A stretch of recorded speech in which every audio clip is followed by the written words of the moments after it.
Okay. So now this should be rebroadcasting my, what we have here. Well, I have to turn off the audio here, though, because otherwise it will rebroadcast also me talking.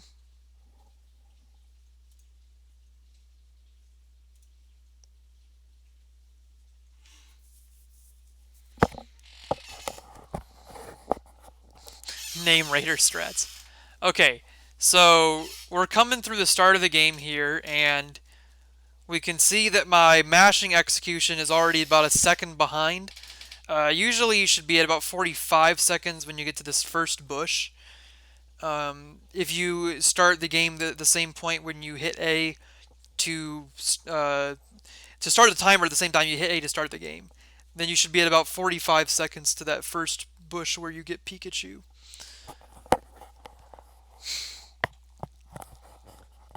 Yeah, the race between me and Dell was really close at the end there. The only reason that I won that was because of Dell's death on the champion. So that was a really close race.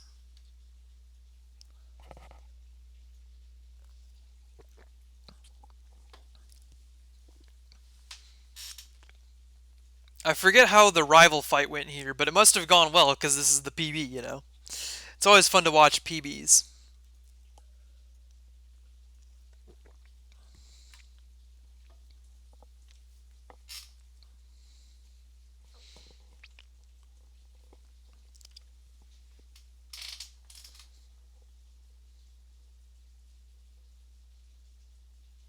Oh yeah, the repelling at the end also messed up that fight a little bit. Or not messed up the time. It didn't mess up the fight, of course.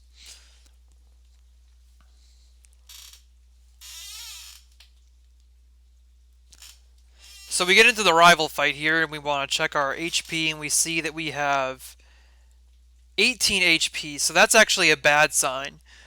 When we see 18 HP, we're expecting to lose the fight, but we get a crit right off the bat that gives us an advantage. And we still have to find another way to make up something, though, and that's what the tail whip here does. The tail whip here that we get puts us in a very good position, and now we win the fight because the second tail whip does no damage. A tackle would have gotten us red bar, and that could have saved some more time, about 6 seconds of time, because of a level up and a tail whip. Hey, Silent Bunny, we're watching my current PB right now to go over what happened and where we can improve time, where we're going to have difficulty improving time. Things like that. And you can see that this race is being done against my previous PB of 2 hours and 7 minutes, not 2 minutes. So we have an encounter on the third bush of Route 1. That's pretty average. It's not a big deal as long as you don't see another encounter on the way up.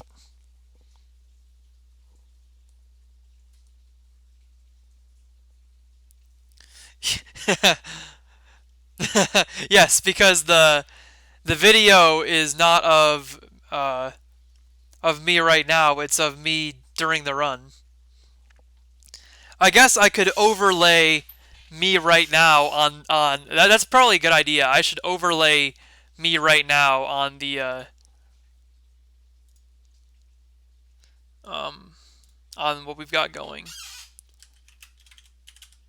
That'll be super easy.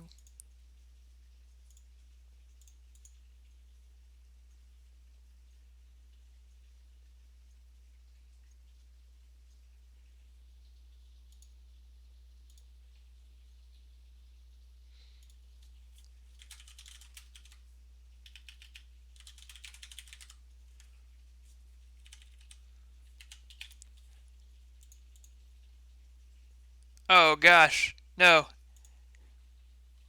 There's the okay, and then we go zoom and zoom and move this over into the corner and shrink it, and well, bam. Now we have me live instead of old me.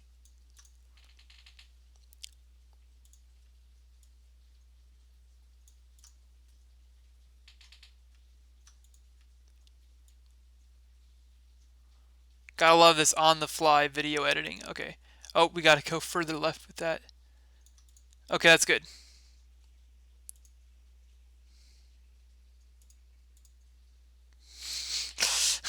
Yes, if I only used the green screen, I could put my current self talking to my past self. Okay, what are we at now? So we're actually a little late coming out here. We probably had some early encounters. But as long as we don't get more, I don't think we get more because we have a really early Niddo catch time in this. Yeah, we don't get more. So it ends up being a pretty good time through this section of the run.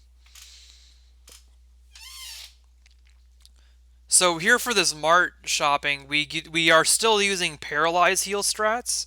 We want to reset fewer times, so we grab 4 Pokeballs, 6 potions, and 1 Paralyze heal.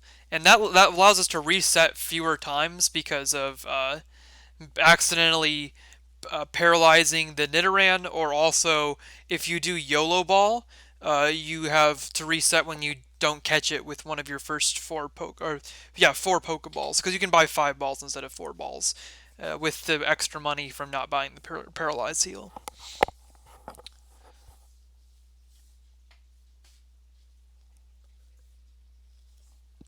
And then we have this old man cutscene.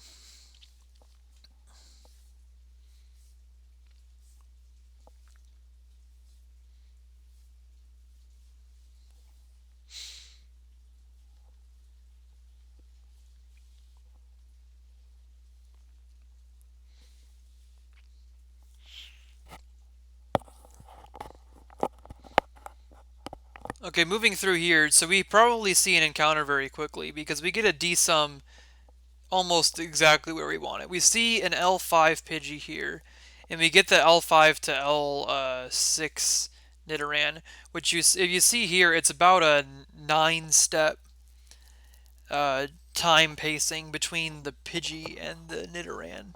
So we get the Nidoran encounter, and then we weaken it with Thundershock here to increase our catch chance. I don't believe we paralyze it. That would be really unlikely with the way that our Brock split works out.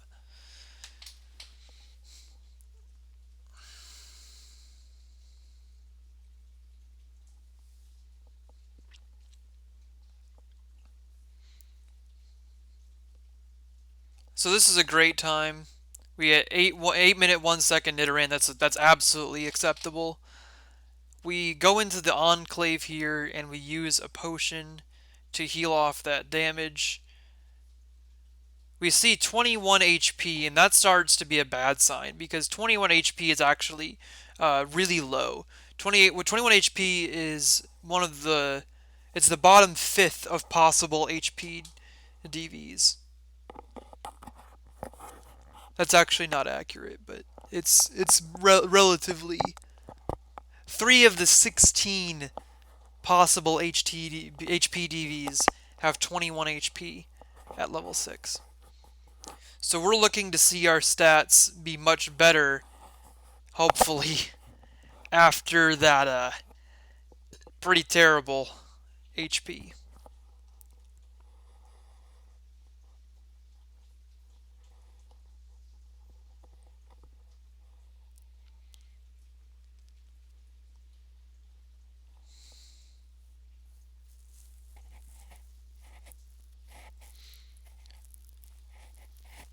When we see the tackle damage here, we start to get a good sign going because you're more likely to get these ranges with higher attack stat. And if you get into red bar off of 3, or if you get the Caterpie into red bar off of 3 tackles, it's more likely to be a higher attack value. But it's actually not that great. It's actually a pretty just normal attack. 13 at level 13 at level what is it, 7 is actually possibly very bad.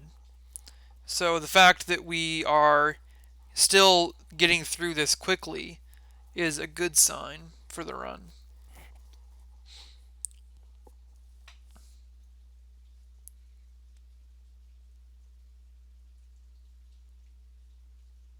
We get a red bar there, super useful.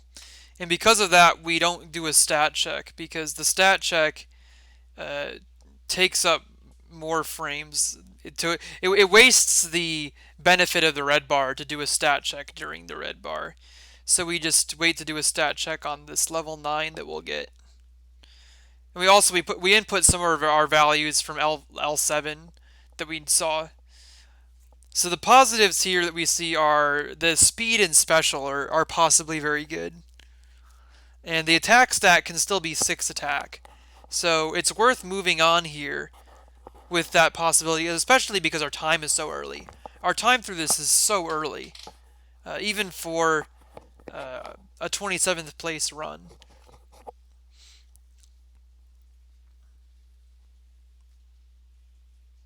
So we swap up Horn Attack, and then we use Leer once here because we're not doing anything fancy. We can save Horn Attacks if we use Leer instead of going for hoping for a crit.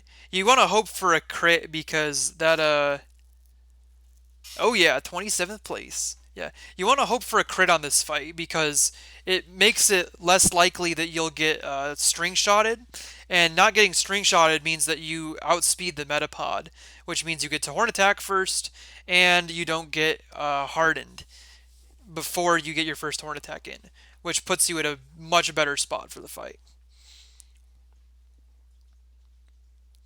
But we get string shotted and we don't get hardened on the Metapod. So things start to even out there. And we get a crit on the Metapod here, as you can see I get very excited about. Oh, you can't see I get excited about it, but I got very excited when I got that crit, because I was already on a very good time through this section of the run, and that crit saves a bunch of time.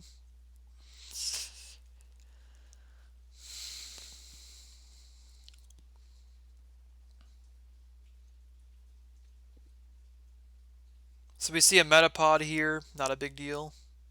We don't need it. We probably only have one encounter forest. This is an extremely early forest exit time that we end up getting because we don't catch a flyer on the forest in this run. There's two places you can catch a flyer efficiently. You can catch it in Viridian Forest, or you can catch it in the Route 3 section. You can catch a Spearow instead of a Pidgey after you finish all the trainers in Route 3. So this is also why you go for 4 Horn Attacks on this Caterpie. If you crit it, you save a turn, as opposed to the other possibility is you can use Leer twice and Horn Attack twice. So if you're going for the average play, the average fastest play is to do, or the best overall for the run is to save Horn Attacks, so you don't risk losing them on Route 3. So you want to Leer twice and then Horn Attack twice. But if you want an extremely fast early game, there's a higher variance play where you go for a crit on the Caterpie. And if you hope for a crit and get it, it's faster and you save a Horn Attack still. So that's very useful. We now have this fight against Brock's first trainer. This gets us our experience to get Double Kick.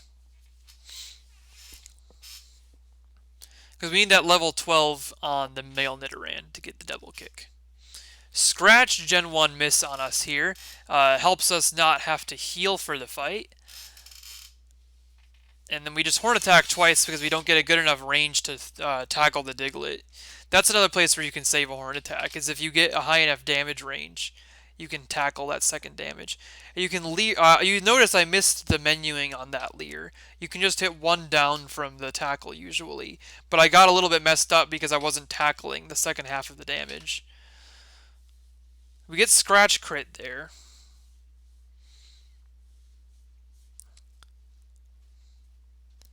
But we end up being fine.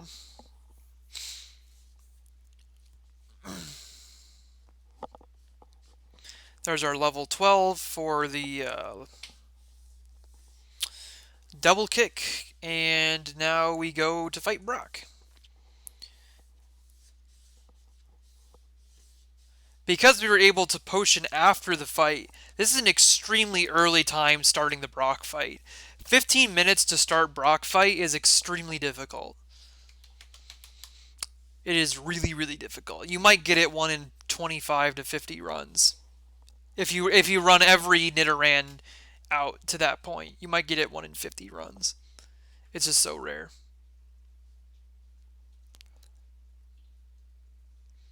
Because half the runs you'll get a Pidgey in the forest, and then you can't even think about getting a Brock split that quick. We actually get unlucky here with this Geodude. Usually you can two-shot it with two double kicks, but because we have low attack, we have that low 6 attack stat, we are not able to hit a two-shot on the Geodude, so that's an extra turn of time. We leer here during the times where Onix is going to, his bide is going off, and then we double kick after the bide goes off.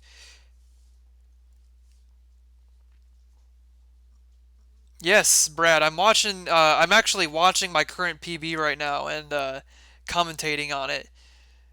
I did a run earlier today, race strat, so that I could get some practice in, which I definitely learned that I needed. Definitely needed that race strat practice. And now I'm watching my current PB run for an annotation. So we have a really early Brock split here.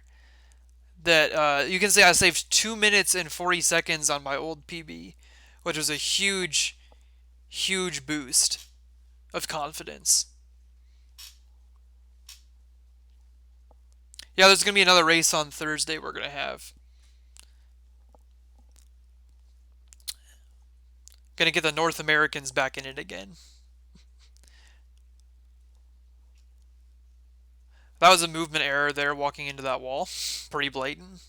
Gotta not do that.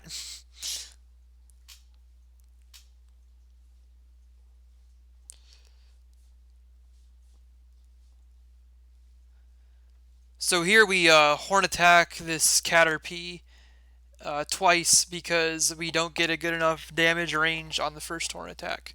And you won't ever get it on the 6 DV attack.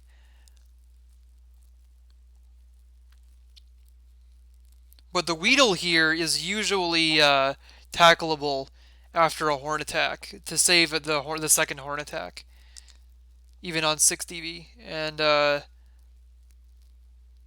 it looks like I didn't. Yeah, that's a mistake here. I could have tackled the Weedle here to save a horn attack.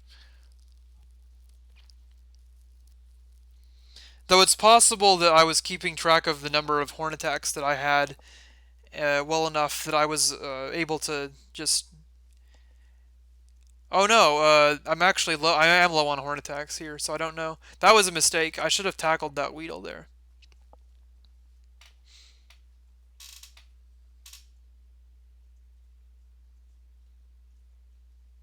That was a menuing error of some sort. No need to bring up the Pokemon menu there.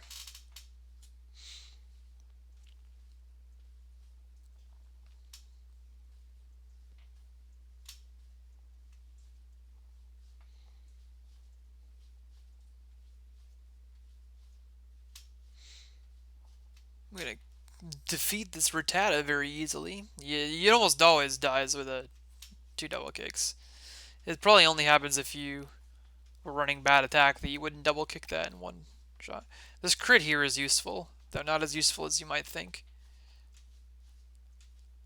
Tackle, yeah. So we get really unlucky with the way that tackle misses, but we end up not getting wrapped.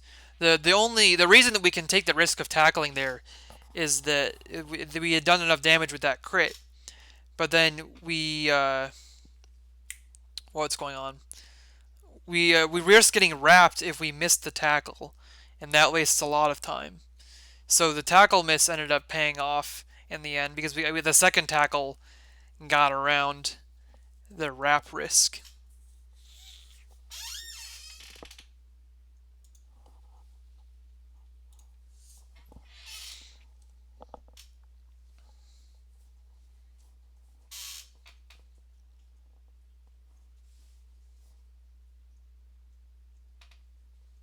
So now we're very low on horn attacks, and I know it, and I have to switch to using tackle here.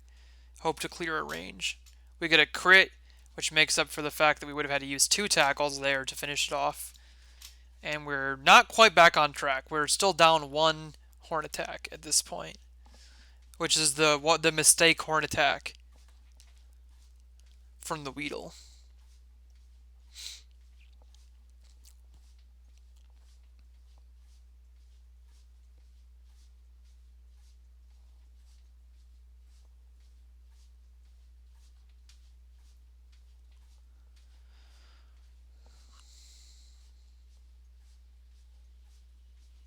Yeah, this is an insane. This is an insane time for a 6 attack Nidо. Like this may be one of the yeah. Yeah, if we get to race every Thursday, that'd be super awesome. Yeah, I got good crits here, and that made up for the extra horn attacks being used. But also, what was going on? Yeah, I'm pretty sure this might have been like the fastest time for a 6 attack Niddo through Mount Moon ever. It's just so fast for a 6 attack Niddo.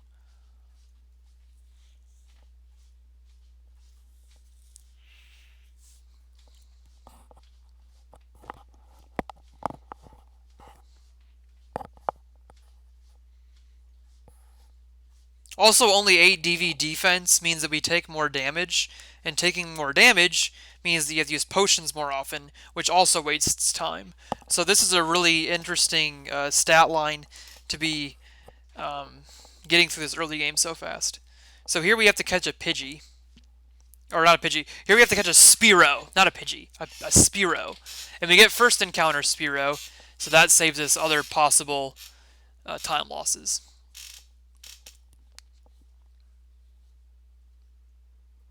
Tackle does not kill, so we are in a very good spot for throwing this Pokeball.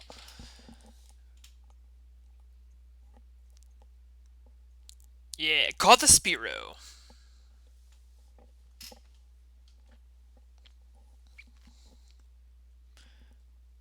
No nickname, that's good.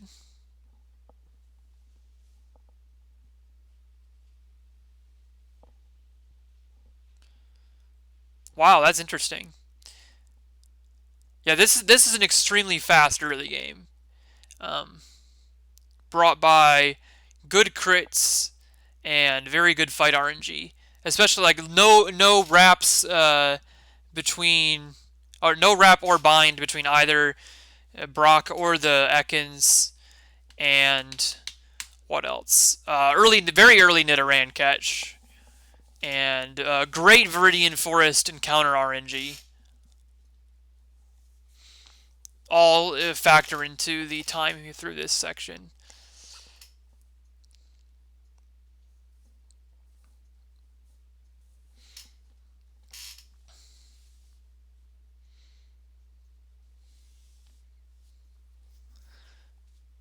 So we actually, if I remember correctly, we don't get an incredible encounter rate here. We'll count the encounters as we go through because that's the most relevant thing for a Mount Moon split. That's 1 encounter here. That's 2 encounters at the ladder here.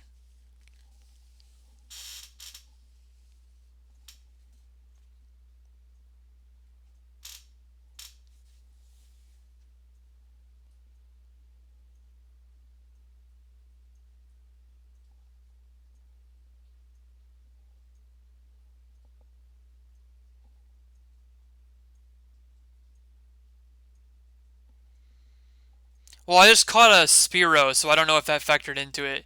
This is a Spearow catch, not a Nido catch. Or what do you call it? It's a Spearow catch, not a Pidgey catch. But I don't know if that's relevant for what the time math you're doing.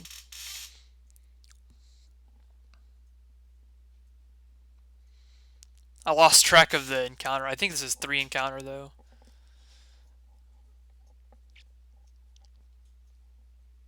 That's 4 encounter, then.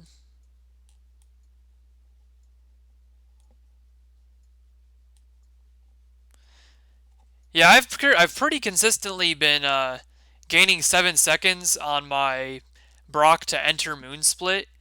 So I think I did something significantly wrong in the enter Moon Split in my PB. I had some movement errors, and you can see more movement errors here. but nothing like serious.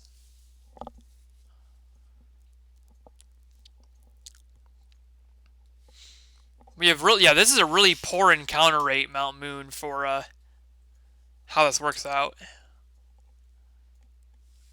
This is at least 6 or 7 encounter already. I believe it's 6. Oh yeah, potioning. I believe we're on 7 encounter now.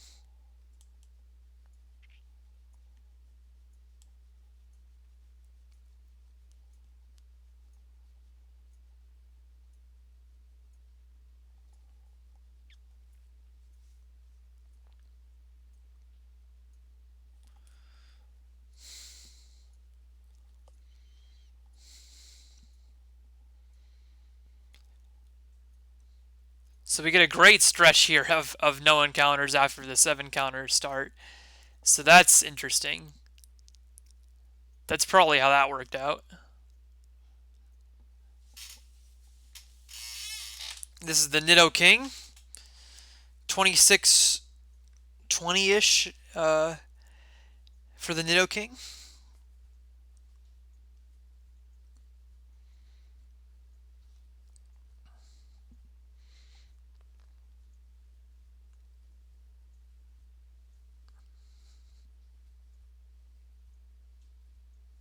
Super Nerd wants to fight. So here on the Super Nerd fight, we used 2 horn attacks to take out the first Grimer, since they both do about half health. Grimer has Disable also, which can really mess up your run if he disables Horn Attack, but no Disable Horn Attack means we are fine. And we also get fine damage ranges with the low attack stat, so that we can double kick the end of that Voltorb. Though you rarely aren't able to. I think you have to 1 in 39 to not be able to double kick the blast damage off. So we definitely should we do horn attack this third one because we don't do enough to the Koffing to double kick the last bit of damage off effectively. And we grab the Helix fossil. Oh, I made a menuing mistake there. I accidentally beat out of the menu on the Helix fossil grab. I've done that a few times.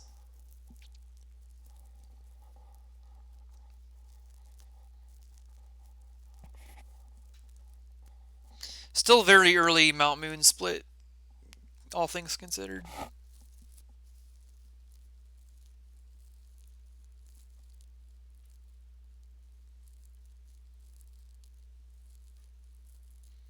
We get a crit on this Ekans, very useful. Ekans have Wrap, so that is avoided by critting it. Very good. And then we have to go back to the horn attacks on the Koffing. This Koffing's really annoying because the damage ranges work out such that you always have to use 3 horn attacks or 2 horn attacks and a tackle. In this case, 3 horn attacks. It's very rare you even get to double kick it for the last bit of damage.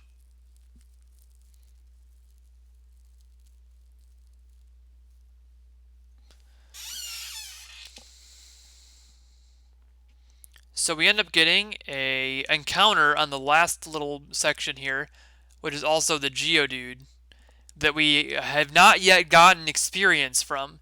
So interestingly, in Mount Moon, if you kill a Geodude, it gets you enough experience such that you level at a more optimal time during Nugget Bridge, and you get Thrash a turn earlier, which saves you time. So that Geodude encounter, while annoying as an encounter, saves us time in respect to the Nugget Bridge split.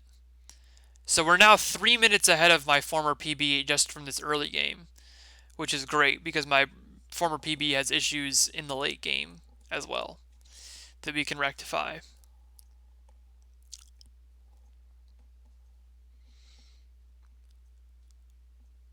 Rare Candy Grab, very useful. That helps us get that Thrash at the right point on Nugget Bridge.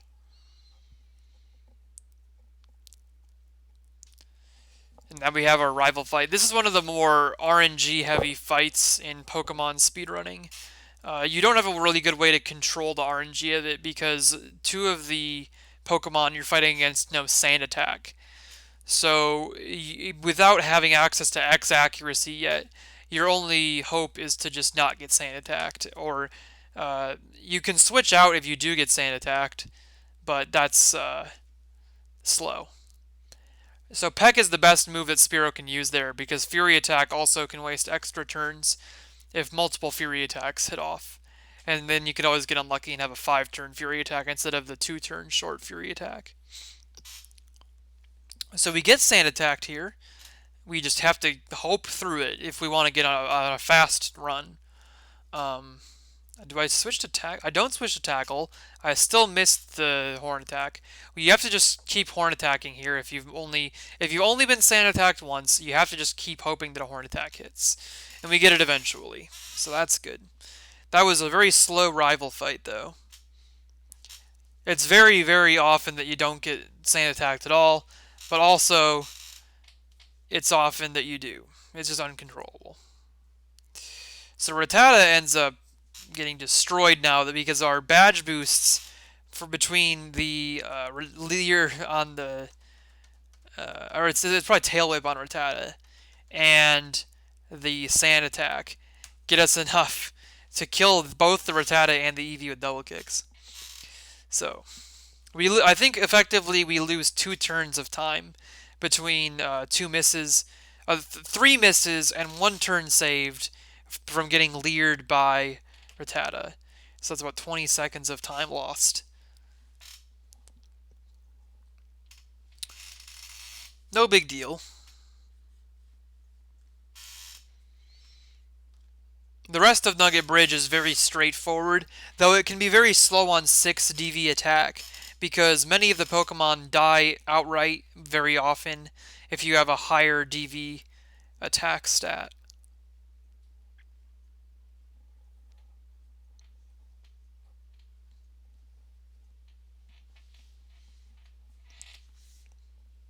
I guess right now I could explain how DVs, what DVs are, since we're talking about them. So we end up clearing both of those ranges with bad attacks. That's really lucky.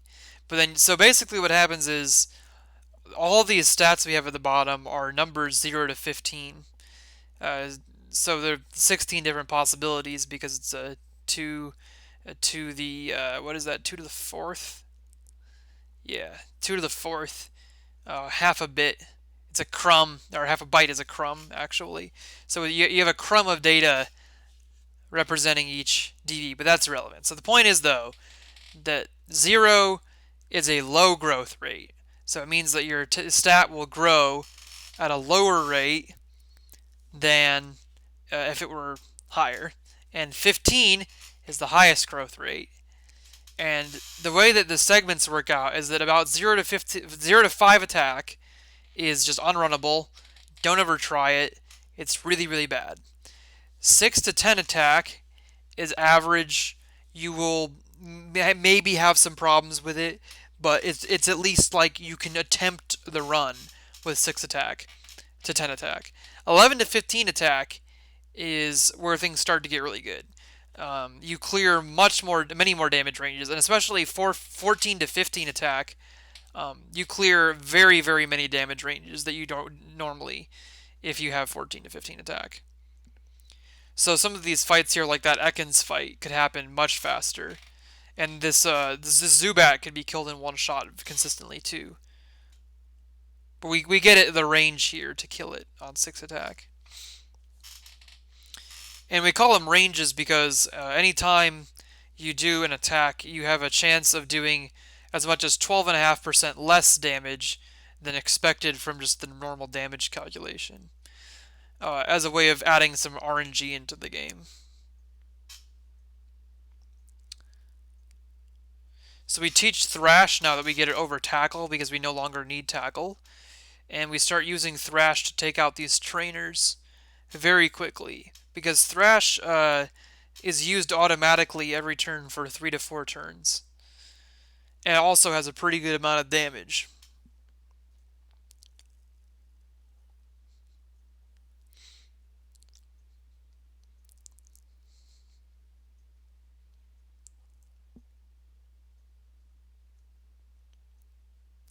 So you can see where previously we were not consistently killing Pokemon with our horn attacks.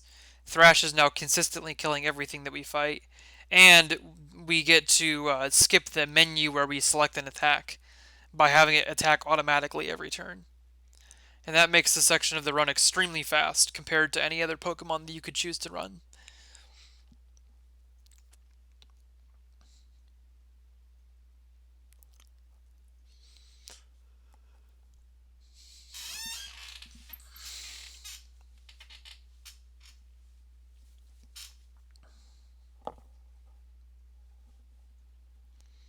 So we've reached the end of Nugget Bridge.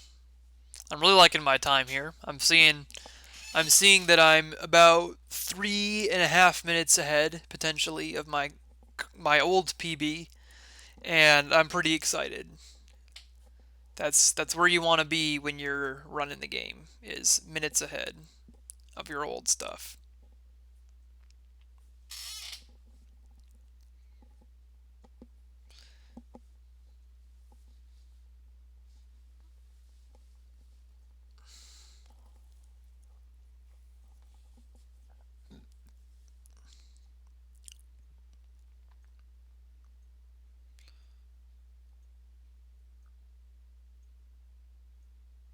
I think I had a little bit of a time loss there from not moving immediately after the end of that fight.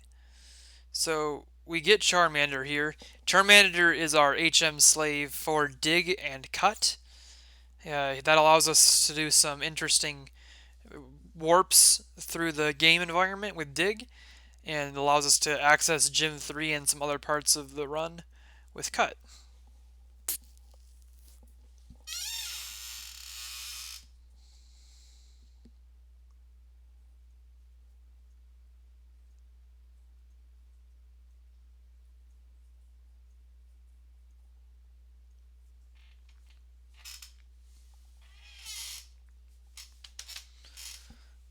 Onyx Mist there is interesting, but not really relevant. The only relevant thing on that fight is if you crit the Onyx, it saves a turn.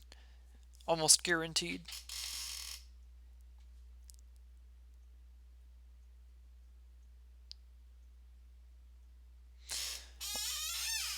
Now here we fight the Lass, who has a boyfriend coming up. We also destroy. Very interesting dialogue from some of the characters. But we continue to just destroy everything by using Thrash. The only Pokemon we don't thrash after we get it is that Onyx. Um, for this section of the run. Because it just dies much faster to double kick.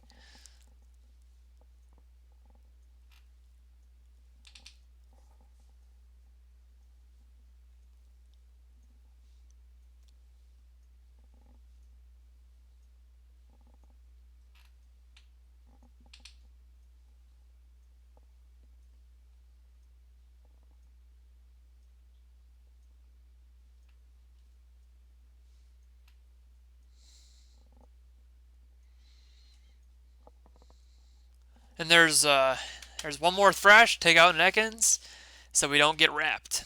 Very useful. Oh, this is a movement mistake here where I walk up there because I use those bushes as like a visual trigger to walk up to fight the Lass, but there's two sets of bushes that look identical, so it's not actually a good visual trigger. You want to walk past the two sets of bushes and then walk up to go fight the Lass. So that was a movement mistake, but it's not a serious one again because it doesn't involve any optional trainers or any massive time, anything like that that causes a like run killing problem.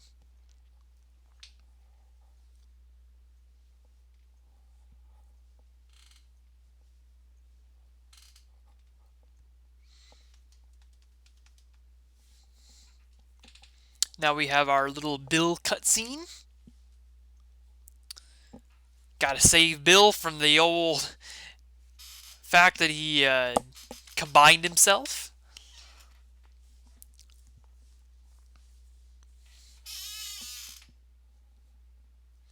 Gotta unlock the cell separator.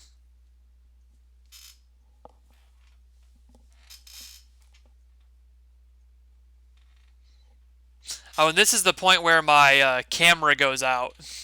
And because I forgot to charge my phone. So the camera dies in the middle of the run.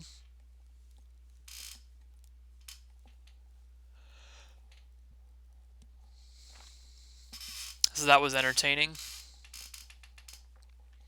So coming up here is our Misty fight. So we have to heal the full with the Misty fight, and we also need to set our current location, like a death location, to Cerulean by using the Pokemon Center, and that also sets the location of your dig movement. So like now by using the Cerulean Center, we will dig and uh, Death Warp to Cerulean if we die. But we don't die. That's not part of the run. The digging is what's important here. So we we have to actually use the center too. In other games, you can simply walk into the center, but in this one, you have to actually use the center to generate the dig warp.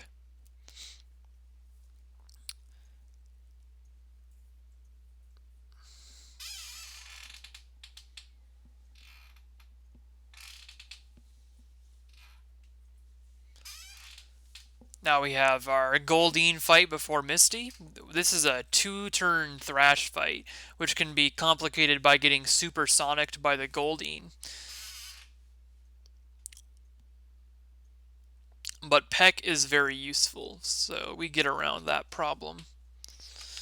And level up to 25, which puts us to a high enough level that we can fight Misty Starmie. And then we walk up, use potion. That was a menuing error. We need those last 5 health, trust me. You can certainly die because you don't potion off the last 5 health. But I made a little bit of a menuing error there using it.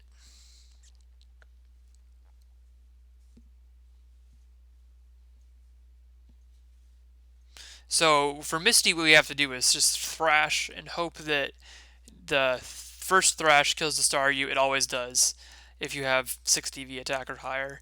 And I don't actually know if that's precise, but the second one you fight a Starmie and you have to kill it in 2 thrashes. A Bubble Beam does about half your health, and Water Gun does about a quarter of your health. So you're hoping for Water Guns because Bubble Beam crits don't outright kill you, but basically kill you.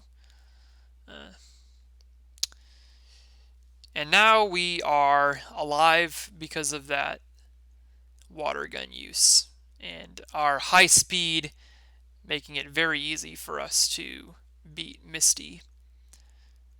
Below certain speed values, you also either speed tie or are slower than the Starmie, and that also becomes a huge problem because you take the damage first then, and then if you get double bubble beamed, you are more likely than not to die on most stats, most other HP and special stats. Having 15 special is also extremely useful for the Misty fight because both of her water attacks use special damage, and so they do very little damage to you. In the original Gen 1, special is used as both a defensive and offensive calculation for special based moves, like water moves. So if you have a high special stat, that both protects you from other people who use special and helps your own special attack.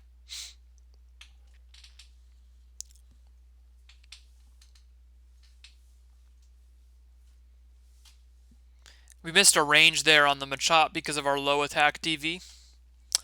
And then we killed Drowsy, so we ended up killing Rocket. With 1 turn loss.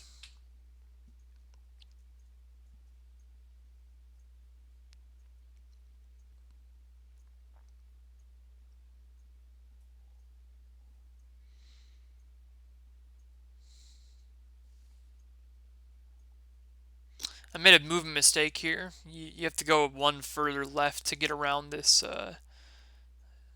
building. Oh, another movement mistake trying to get into the building. My camera is still dead.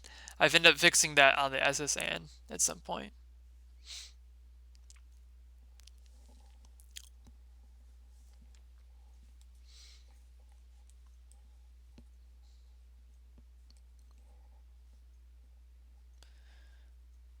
So we walk through the grass here so that you don't engage a fight with that trainer off in the corner. And walking through the grass is also a faster percentage play than walking all the way around. The grass here has a 1 in 20 encounter rate. So 2 tiles, maybe 1 in 10 runs you can get an encounter when you wouldn't normally. And that's certainly worth not going around. And you have to go into the second patch of grass because you have to avoid that trainer battle. That trainer battle is really annoying.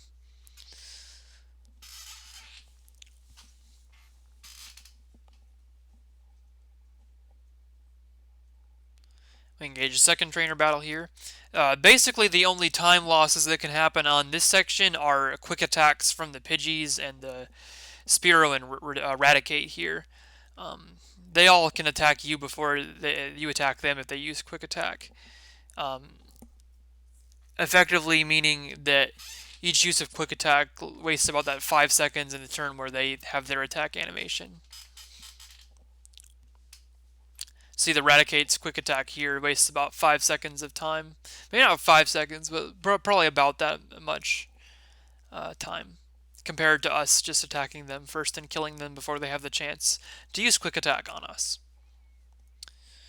In Vermilion here, you need to buy 8 super potions and 3 repels. You can buy different numbers of super potions depending on your strategy. That's a mistake there where I select a Pokeball on accident. It's a good thing I didn't actually buy the Pokeballs.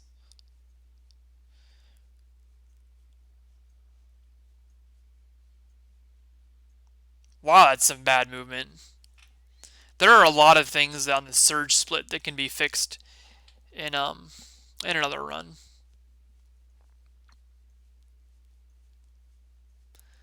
Like my old PB's Surge split was horrible, like absolutely horrible. It's like 13 and a half minutes. But this new Surge split is still slow. It's just not as slow as the old one. And we'll see why in a minute why the Surge split is so slow. The Surge fight itself is extremely hilarious if you're watching still. This rival fight is considerably easier than the first rival fight because getting Bubble Beam from Misty means that we can kill both the Rattata and the Sandshrew with Bubble Beam. Rattata having extremely low special and dying quickly to special attacks, so you use Bubble Beam on it. And the Spearow here, you're high enough level now that the Spearow gets one shot by a Horn attack. That also gets you level 27, so you're level 27 now against this Rattata. It's level 16, so your Bubble Beam is just like a massive hit on it.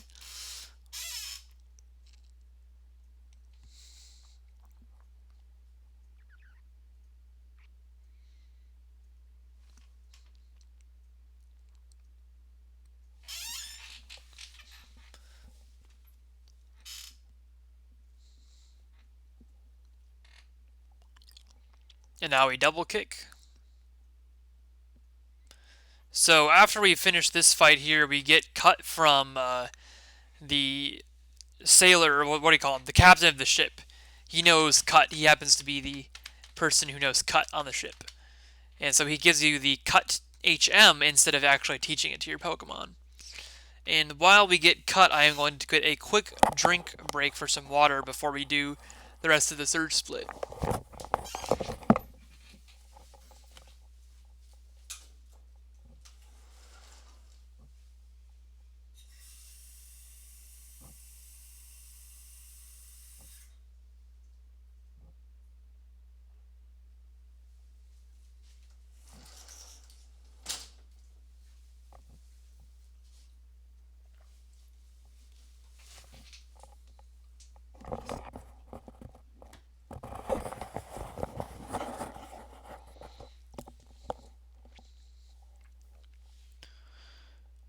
Okay, now during the SSN is where I fixed my camera finally. And so if you end up watching the real run that happened, you'll be able to see that smooth camera fix during the SSN boat.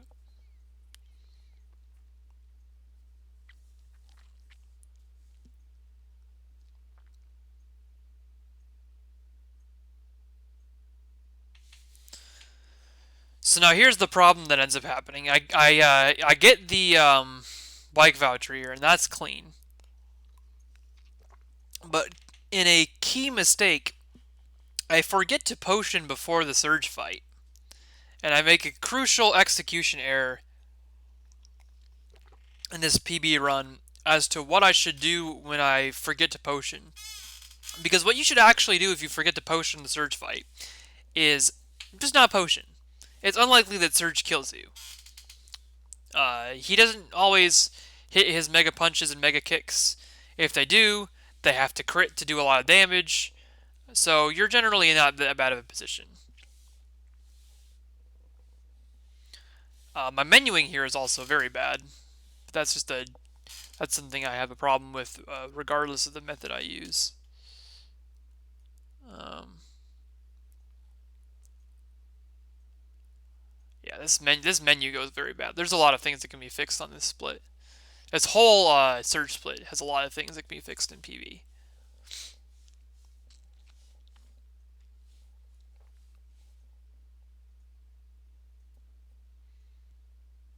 Okay, so now we get to see some cans.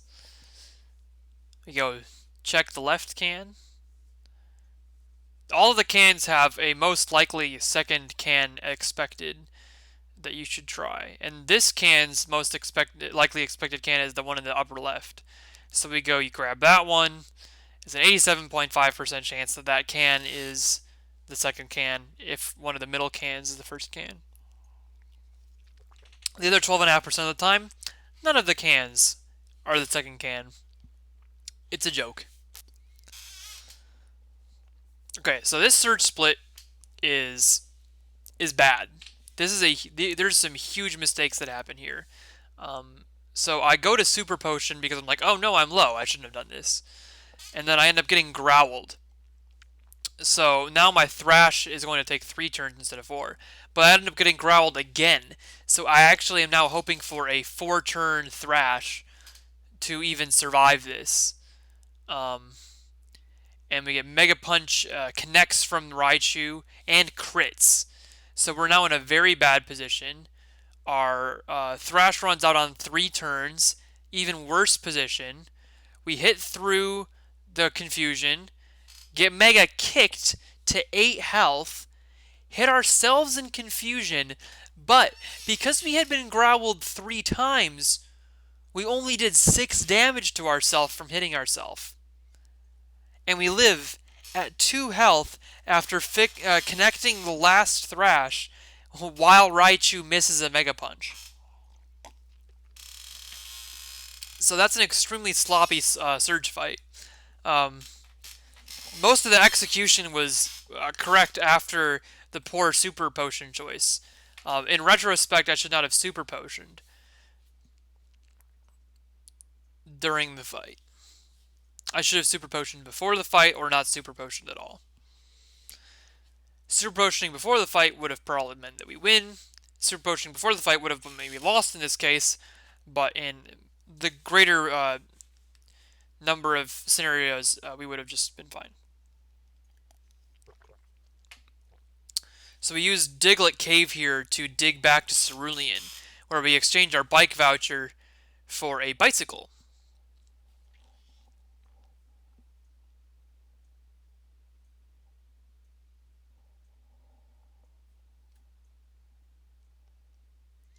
Walk outside, and now we have a menu where we teach Thunderbolt to our intrepid hero. What am I... Yeah, I get confused for a second about what to do with the menu here. And that's not good. So this is another mistake. This is another series of mistakes, is I just don't have this menu learned well enough. And that's something that we can work on in our... in practice. Is some more of these menus. So from here we bicycle over to the bush. That's another series of really terrible menuing mistakes.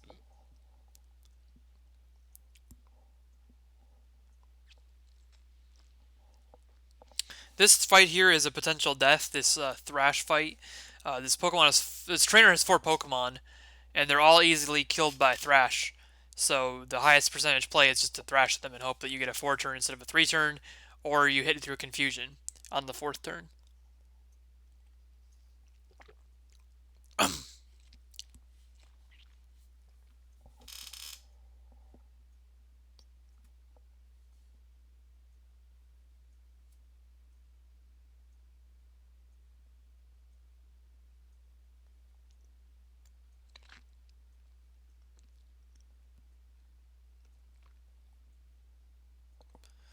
We end up getting all 4 Thrashes hit on our Thrash fight, so it's a good outcome.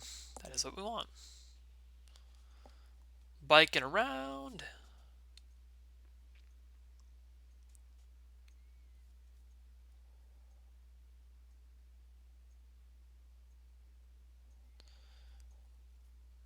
And a bug catcher. Here's the bug catcher. I'm gonna quick update my.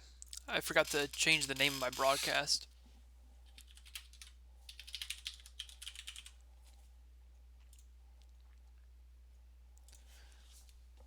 Alright, so we get the Thrash here on Weedle, and now we end up thrashing the Venonat, and we hope to clear a range to kill the Venonat. We do not, and Venonat uses Disable, which is extremely useful because if he disabled Thrash, I don't know, I actually know what happens, but yeah. We just don't want him to use a status move. We stutter step there to make sure we don't hit that trainer, but we don't really need to do that. I know that movement pretty well now.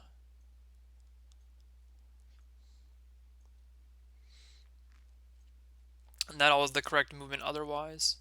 So now is our rock tunnel split. Oh man, that's bad.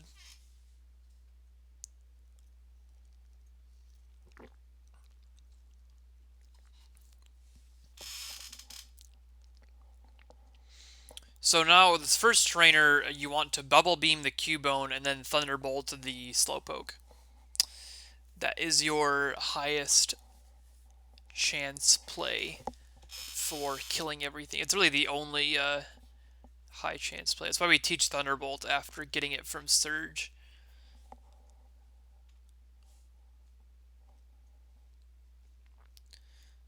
Yeah, I have a really, really good time through Misty. The Surge split I am really unhappy with. I really, really hate my Surge split. There's a ton of mistakes in there. And I can definitely do better than that. But oh, really? I've never tried to not Bubble Beam the Cubone.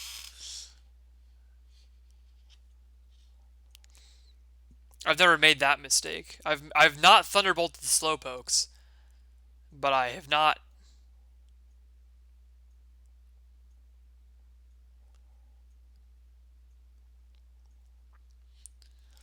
Yeah, I'm interested what the Misty split versus your Misty split is here, because I was really proud of my Misty split on this run.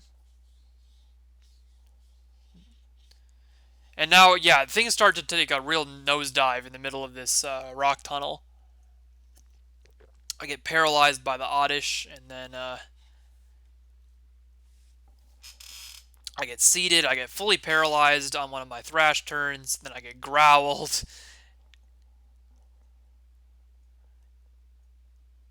Yeah, I was yeah. So this is just like we have to hit this Thrash. We hit it, yay! But like, wow, that fight took a ton more time than it needed to. Yeah, so I'm a minute and 10 seconds ahead of Delaroth's time at Misty, and I end up being a minute behind by the end of it. So there's 2 minutes of mistakes between, 2 minutes more mistakes in my runs between me and Delaroth. So that's interesting too. What am I doing here? There were some serious menuing mistakes here after that, needing to repel.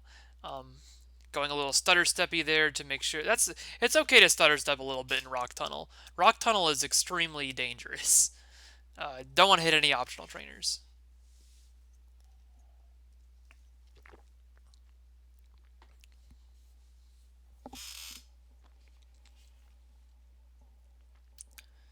But yeah, we get royally wrecked by that fight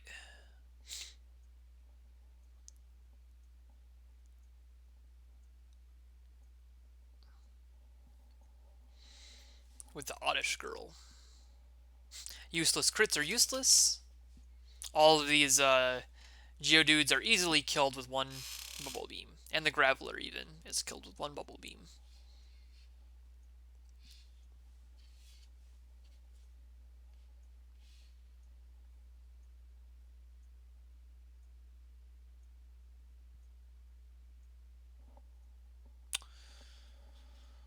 So we use one more Repel here, and we walk around the optional trainers and fight one more person before getting out. This last trainer in Rock Tunnel is a Thrash fight.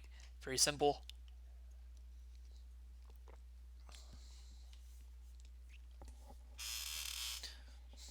You can tell our HP is low from being at 94 HP at level 30.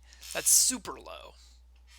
We usually have like 99-ish HP. We even have 100 HP at level 30, I think. We have very low HP DV here. What's up, Leroy? We're watching our PB here, our PB run. Good morning, yes. Good morning to you.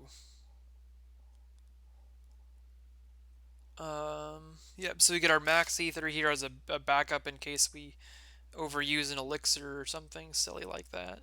Or if we died a little early, we also have a backup to not have to go get more PP restoring items. The correct play to here would have been to Bubble Beam the Growlithe, but I believe I forget to. If I remember correctly, I forget to Bubble Beam the Growlithe. Oh yeah, I go to use it, but I accidentally paralyze it with Thunderbolt, which is funny but not good. And then so it's just a typical 3-turn gambler fight then instead of a 2-turn. Probably would have been a 2-turn if we had used Bubble Beam. Cool, man. So we take a really slow time getting around that corner. You want to be pretty careful with it because that trainer has like 5 extra Pokemon, so it's really bad if you miss them, or if you miss your timing and hit them. Interesting.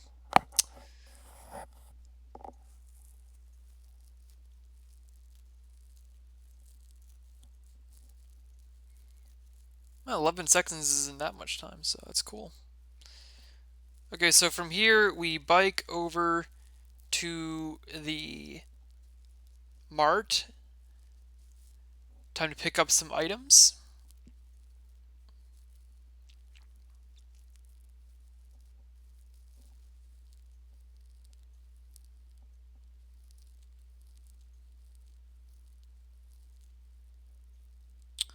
And now the plan here is to sell 2 nuggets and TM34. That's a menuing error. Sell 2 nuggets and TM34. So that got a little clean. Oh, that's a okay. I don't know why we sold the paralyzed heal. We probably needed to dump it from our menu anyway, so we just sell it instead of tossing it. And then we buy this series of items: 10x accuracy, 8x speed, 3x attack, and 6x special. And this gives us a backup X speed and a backup X special from selling the TM34, which ends up being useful more often than you would expect.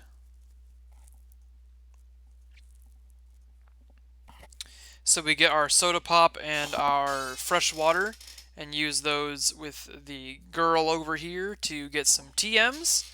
The TMs we get are TM13 Ice Beam and TM48 Rock Slide.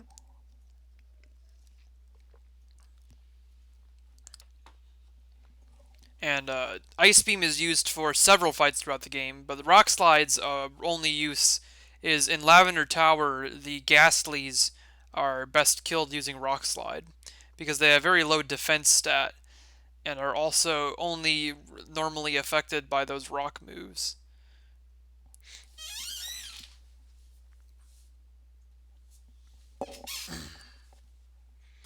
So we have to go down 2 more floors to pick up the... What is this? Yes, the TM7, which is Horn Drill for Nidoking. And then we have to get the Super Repels, which are... We have to get 10 Super Repels, so that's a menuing mistake there. Now from here, we want to bicycle over to the trainer who gives us the Fly HM.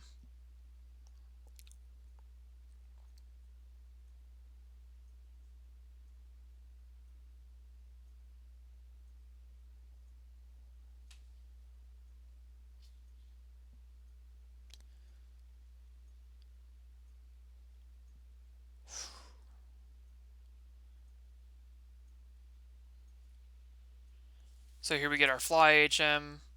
We split and we have to do some menuing. So here what we do is we move items in our menu to get a fast scroll going and switch them with items that we want further up in our menu.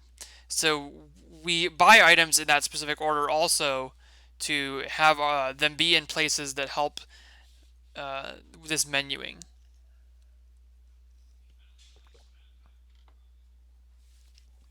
And so we get the super repulses moved up, then we get the X accuracies moved up. Oh, do you split after the menu? Because I know a lot of people do that.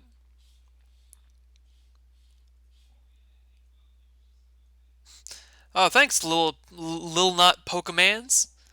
I appreciate your comment, and I hope you enjoy watching the rest of this commentary if you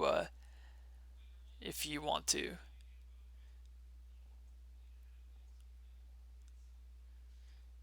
So now that we have moved everything and taught our TMs, we fly over to Lavender, and before doing that, we use a super repel to ward off the ghosts in Lavender Tower.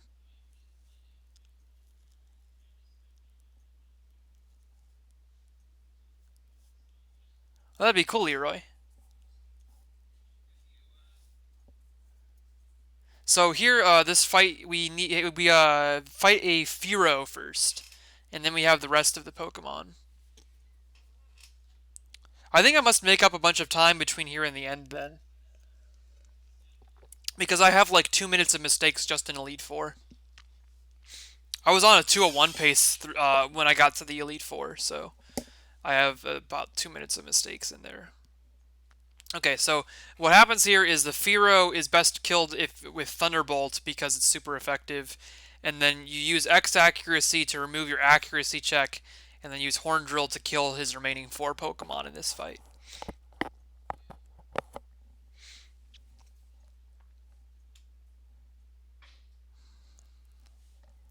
That's why we buy 10x accuracies in that shop, so that we can have 10 fights where we don't have an accuracy check. Last Horn Drill kills the Eevee, and we have won the fight.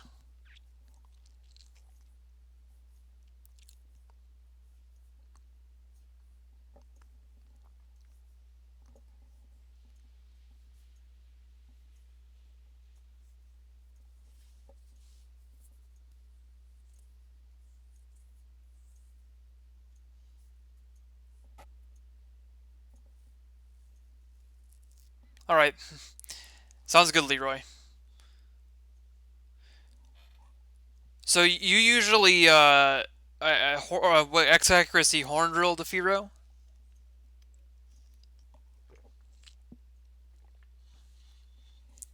Oh, because okay, so I think what's going on there is that if you have about 30 HP an 8+ special, then you potentially set up a red bar scenario by getting Sonic boomed by the Magnemite after the Fearow.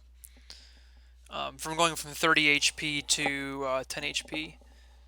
And now we use Rock Slide on these Ghastlies, which is, as is obvious, destroys them since they have such low defense.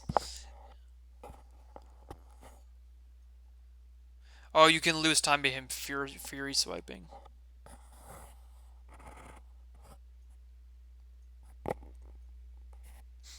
Alright, no problem, Lil Nut Pokemans.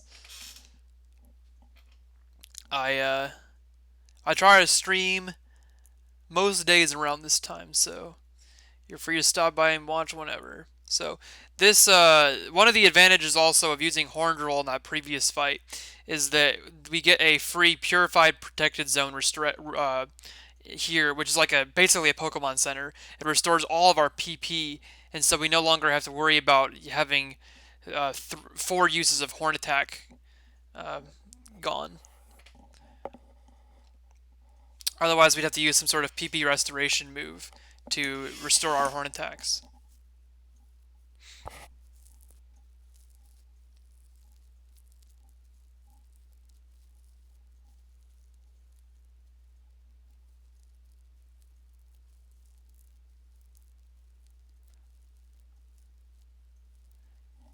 One more Rock Slide here. This should be the last Channeler fight that we end up having to do.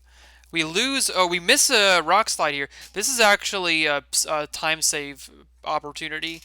Missing a Rock Slide is an unlikely scenario, though it is possible to miss them.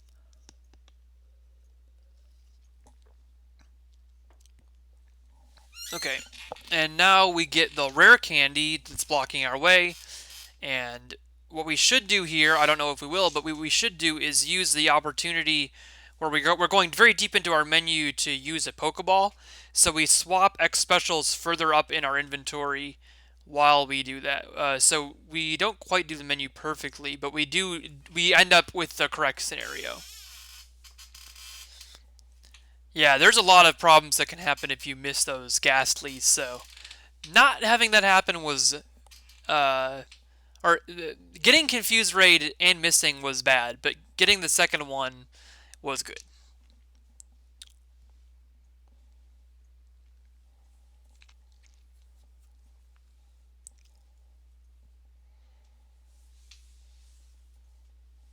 There's our X accuracy. Payday is the worst move that Meowth can use because it ends up using a text box when it says that coins scatter everywhere.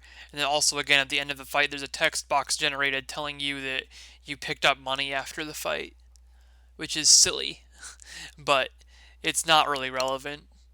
It's just a thing that can happen, and the text boxes are very, very small amounts of time.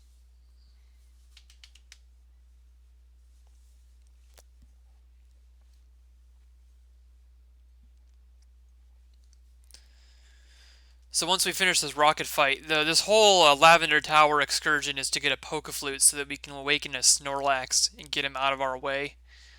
Also, the Pokeflute is useful on the... it's separately useful. You wouldn't get it just for this, but it's useful on the champion fight in the Elite Four because you can use it to get out of sleep, for which the Executor often uses on you.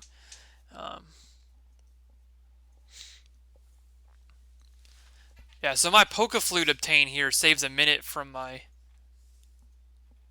Yeah, you have to, the real reason you get it is that you have to get by the Snorlax without glitching in a glitchless run.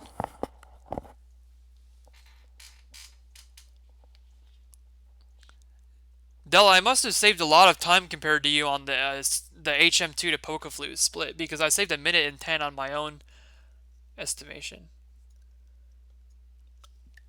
Though I guess that isn't necessarily how that has to work out. I'm just wondering now if the Pokeflute split is any different. But now we are biking east over into Saffron to grab the Silphco scenario. Oh, I didn't save anything. Okay, well, I just saved more time on myself then, which is good. I'm wondering where I must make up some huge amount of time then, because not necessarily huge, but There must be some other section of the run that makes up time.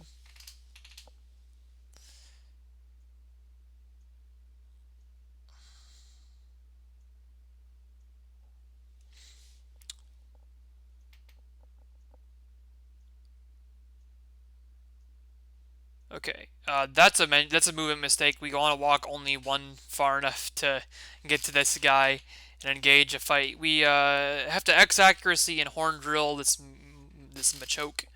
I don't exactly remember why, but it's clearly the easiest way to win the fight. Every other way to win the fight takes an extra turn. So you X accuracy and then horn drill kills the Machoke.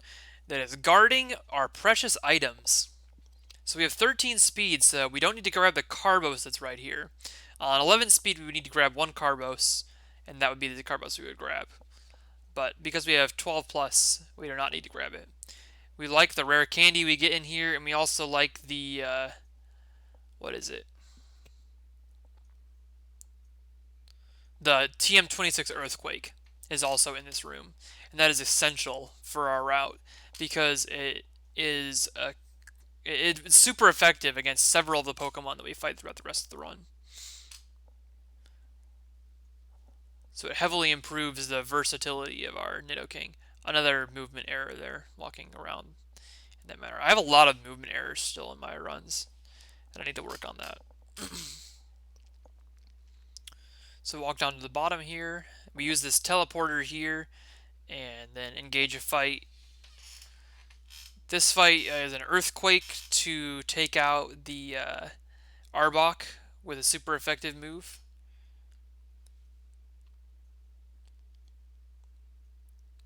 And fighting this trainer allows us to get the card key, which unlocks our access to the rival fight, where we also get Lapras, who is our last HM slave.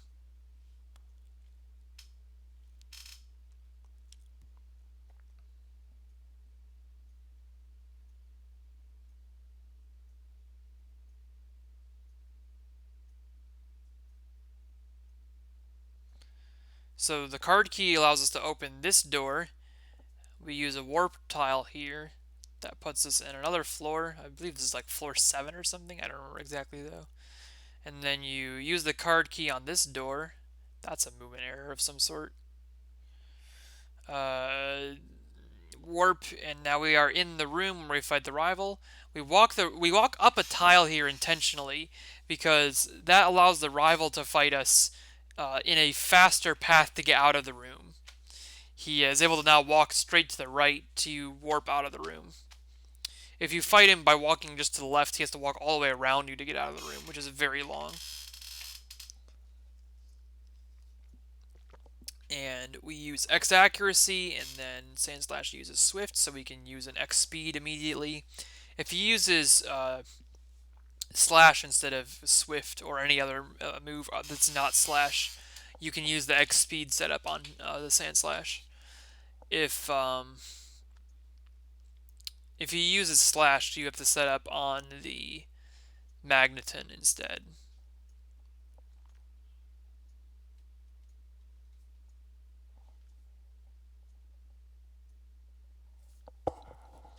Oh, you lose a minute on this Erica split. Okay.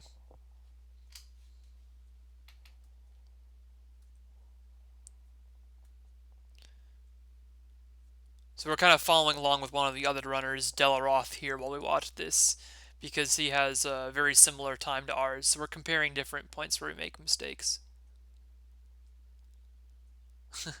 Yeah, it's there's a lot of very minor things that you have to know about, and this isn't necessarily things that I've invented myself. This is all things that other runners have come up with, and I'm just learning and practicing them. There's just a lot of little bad execution stuff from Sylph. Well, it's good that you know that. It's good that you can recognize that.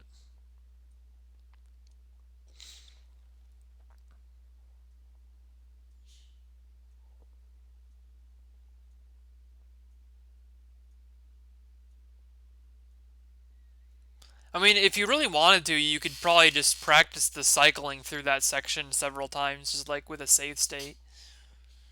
Pull up a save state of that area and just run the cycling over and over again. Because it's the cycling between that Snorlax and the Safari Zone. It's just like a 4 minute section of cycling. That's all it is. It's not even 4 minutes, but it's at least like it's several minutes just all cycling. So if you have perfect movement, like you can't miss any time through that area. So the second fight here, you kill everything with earthquakes. Meowth doesn't get it. Oh yeah, your Game Boy player does not have save states. Practicing on an emulator is very useful for things like that.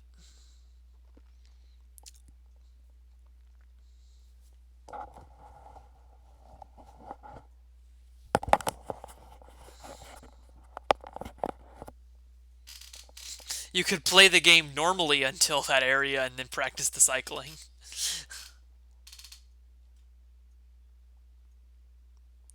Yeah, a solid minute of time is a serious issue. Not depends on what you mean by serious. A serious issue in the context of the game.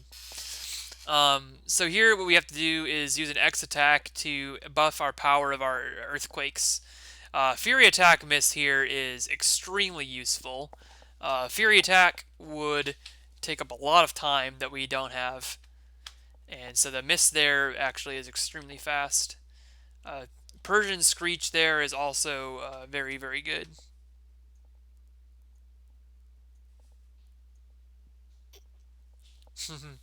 You could do that. You could use your ROM card to make save states.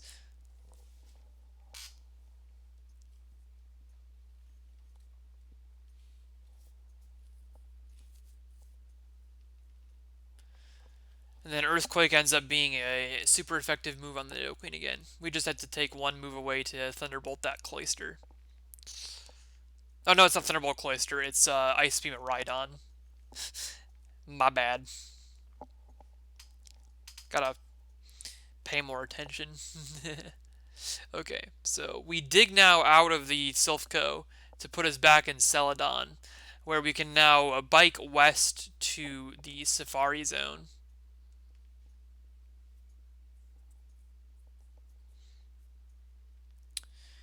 But the bicycling road is the way that we get to the Safari Zone. So what we do here is we use a Super Repel and an Elixir on our main guy, and then we use a Poke Flute to wake up Snorlax. Yeah, Lilnut, the route is designed to give almost every fight that we can a one-hit KO. Um, and that's just basically by knowing... Uh, yeah. Yeah, the route is very, very well designed to give us one-hit KOs. Basically, just like certain Pokemon are weaker to physical moves and others are weaker to special moves. And we just move back and forth between using our Earthquakes and Ice Beams and our Thunderbolts. That's some time lost right there, getting that rare candy. But then the rest of this, I think, is really good. My Pokeflute to Erica split is totally fine on my PB, apart from some small movement mistakes. All the fights are executed as they should be.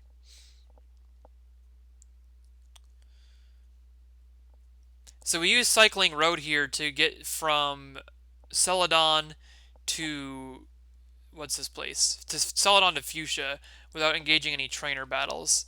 And then we also use going to Fuchsia here so that we have the location in our map for flying purposes. So now that we've gone here, we can fly back at any time.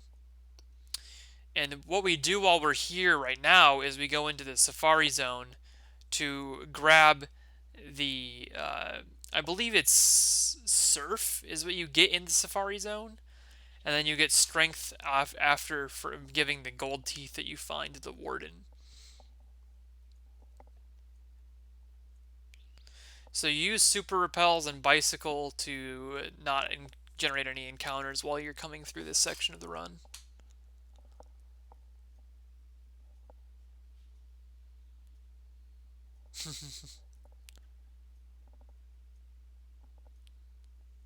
Full restore. Up. It could certainly be to super repel timeouts if you're not reusing repel at the right time too. Oh, that's a movement mistake. But I also don't think I do that correctly here. Yeah, I actually made that mistake here too. But I did a pretty good menu to reuse a super repel.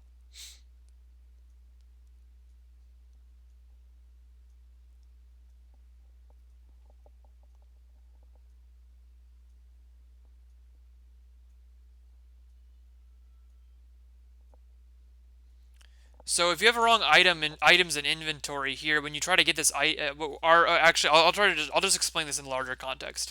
So we have an extremely specific number of items in our bag, so that when we go to the next trainer fight after here, we will have a completely full bag. So when we get that Surf HM, it's the last item in our bag that can possibly be filled. We can't get another item. It's exactly 20 items that you can have in your bag. So the 20th item that we pick up is the Surf HM from that dude. Uh, Now, if you try to get an item when you have 20 items, they'll say, oh, we can't give you this item, your pack's full. And that text generates some time loss. So it's possible here that the time loss Delaroth encountered was because he had too many items in his pack, but we don't really know. I'm not sure what happened in his run. But that is an important thing to keep track of if you were to do a run of this, is you have to make sure that you are keeping the right number of items in your inventory at any given point in time.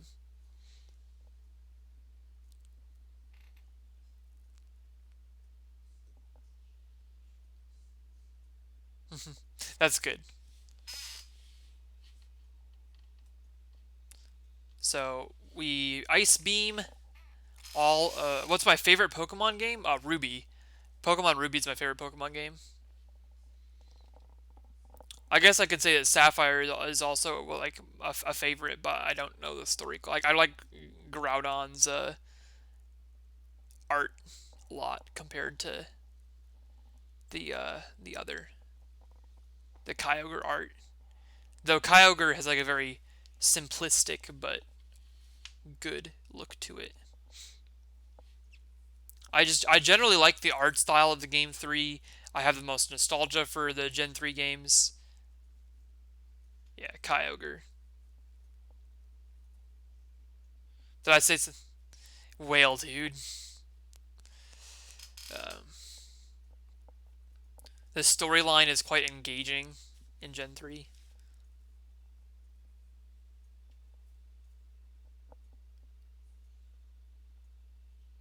So here we save 5 seconds on our previous PB on the Erica split. So we there's the where it says we should make more room for this when the trainer here tries to give us a TM, or the gym leader tries to give us a TM for finishing the fight. Now that we finished that, we fly back to Fuchsia, having already been there to fight the Koga gym.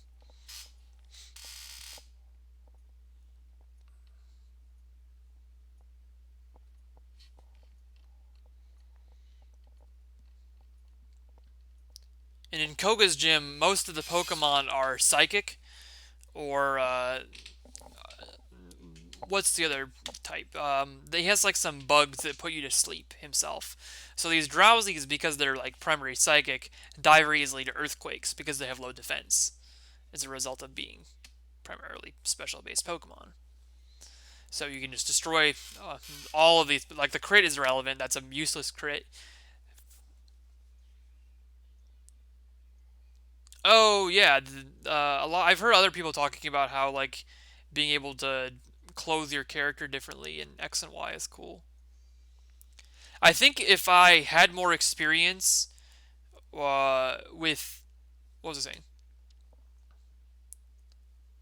I think if I had more experience with the second gen games, my favorite game would be Heart Gold Soul Silver, but I don't have any experience with Gen 2, so I've like never played Gen 2. So I did play the Fire Red Leaf Green games, and I have Leaf Green.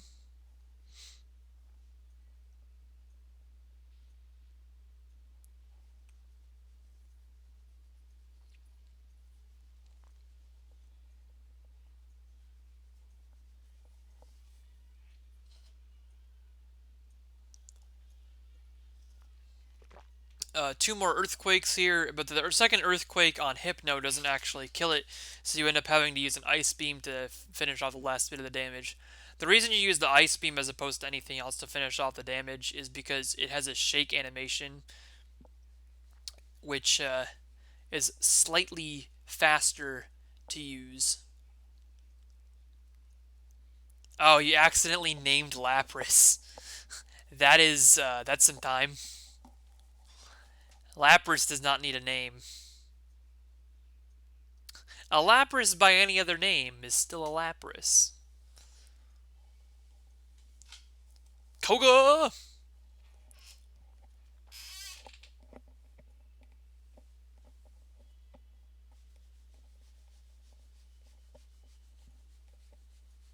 So Koga fight, we set up the X accuracy, X speed combo to hit 4 successful horn attacks. Using X attack on Venonat puts us in a really good position. We probably could have even used X speed on that fight, but it's not relevant. We have a very good Koga fight now that we didn't get put to sleep or attacked on the first Venonat. So now the Psychic there is great, and we just finished off the last 3 Pokemon with no trouble.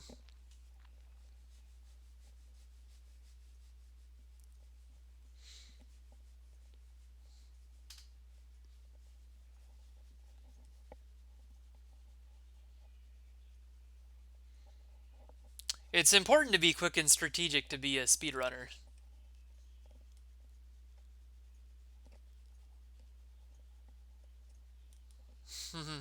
Brosip's getting back for the good bits. Oh, oh, you have to heal twice before Koga? Yeah, because I don't think I had to heal before between Snorlax. So actually, if you have to heal, one of the things you can do with this healing is you could heal between you can probably heal at the menu where you use an elixir and super repel, because I don't think Erica ever does much damage to you. Though it's possible you would have to heal from Erica. Oh, before Giovanni. Okay. So now we this is all bad. Everything happening right now is bad. Don't pay attention to any of that. It just happened. Okay. Now we finally got through all that horrendousness and we fly to Sabrina. Yeah, so there's about 7 seconds I can make up from that mistake series.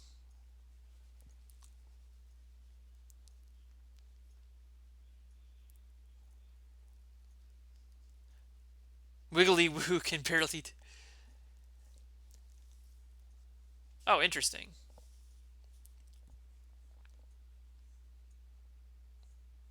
So this Sabrina fight here, we use the X accuracy and X speed combo to kill the uh, Alakazam with a Horn Drill, and we set it up on Abra because Abra has no offensive moves.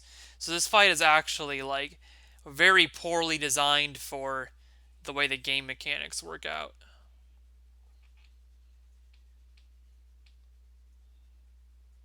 Was that like Zero special?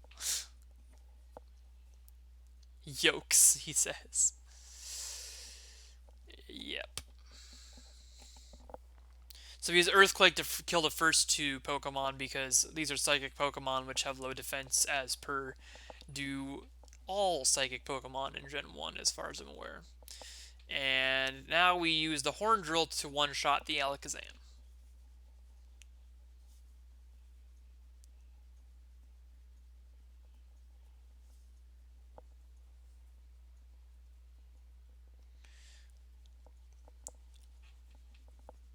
So I'm excited here because I'm still saving more time on each split, still improving each little split's micro. And now we dig out on a warp tile, which has this really fast animation, and sends us back to Celadon. From there, we fly to our hometown of Pallet so that we can surf over to Blaine's gym. We use the mom heal here so that we don't have to worry about our health for the Blaine fight and our PP management.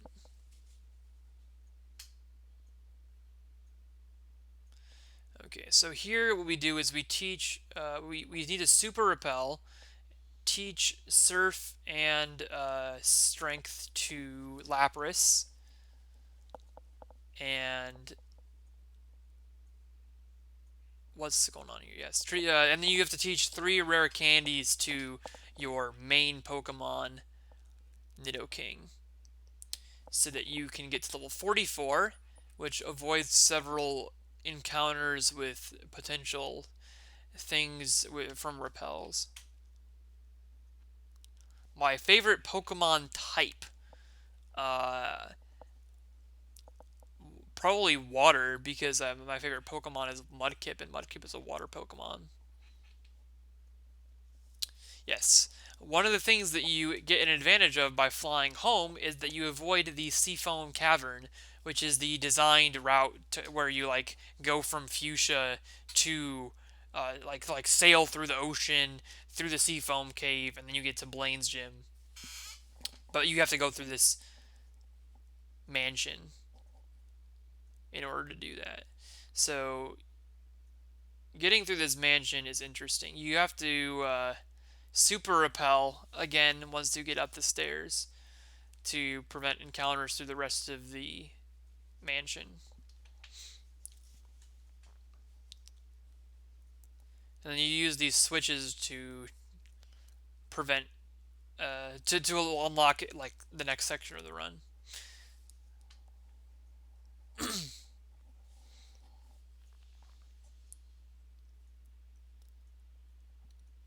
There's a Blizzard TM here that we can get if we have low speed and high special, but we do not need to worry about that because we have high speed.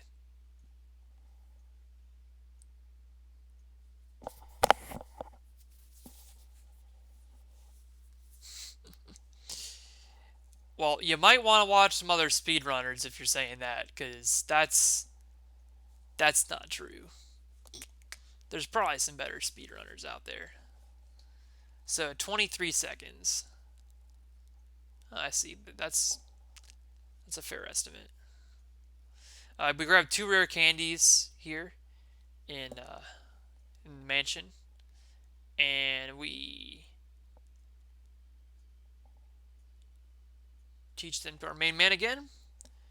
Put 46.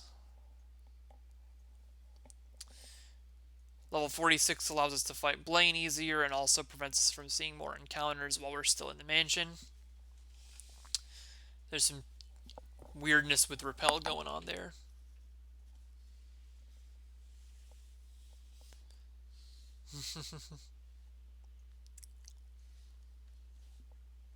And then let's see.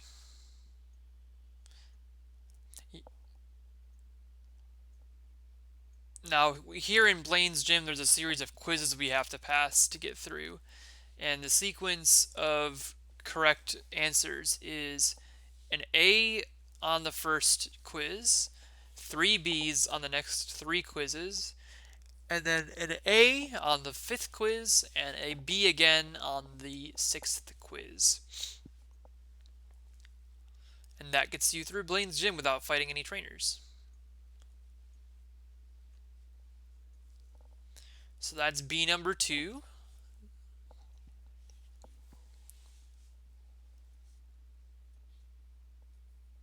This is B number 3.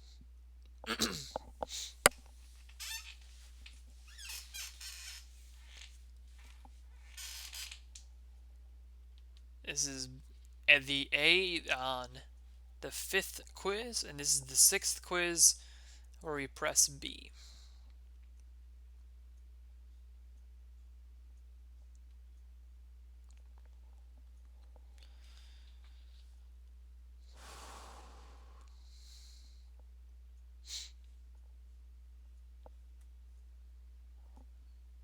So what we do here for the Blaine fight is we use an X attack to buff the power of our earthquakes, which puts us into enough damage to kill all three of his Pokemon, who are super affected by Earthquake.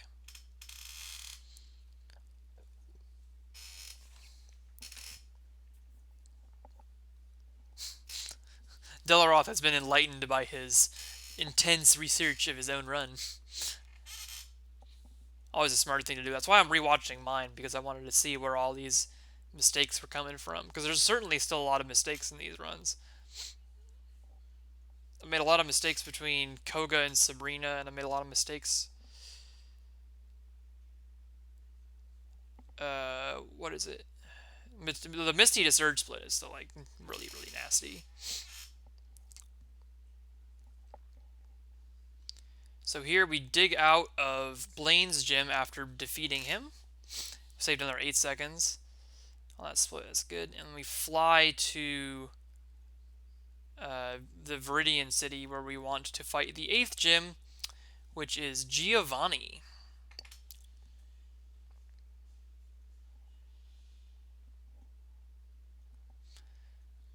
Yup, last badge.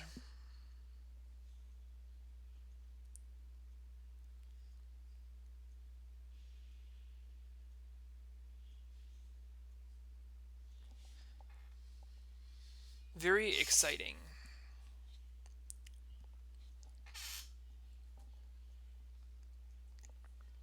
This Cool Trainer fight has a Rhyhorn, and it's low enough level that we can just Ice Beam it and get a super effective move, take it out one shot.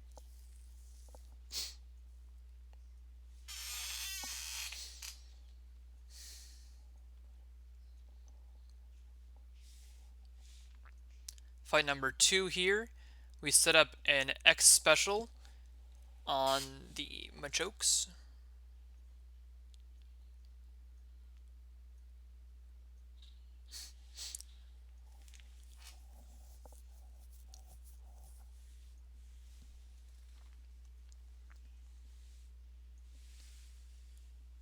Well, the crit would ignore other parts of the damage calculation, so you can take a lot of... Like, you take weird damage from crits in yellow because of the way it ignores other parts of the damage calculation.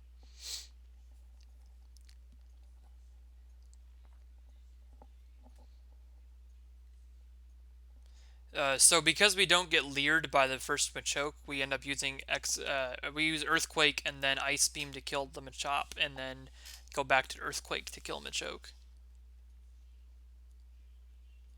After this is over, I will probably go to bed, and then I will play again tomorrow in the afternoon. And by afternoon, I mean about afternoon. Like, I'm just going to play afternoon until much later. And I'm on Central Standard Time, if that helps you out. So, probably around 1 p.m., I will get on and start playing. Maybe a little bit later. I try not to be super precise with my Sunday runs. I like to be pretty relaxed on Sunday.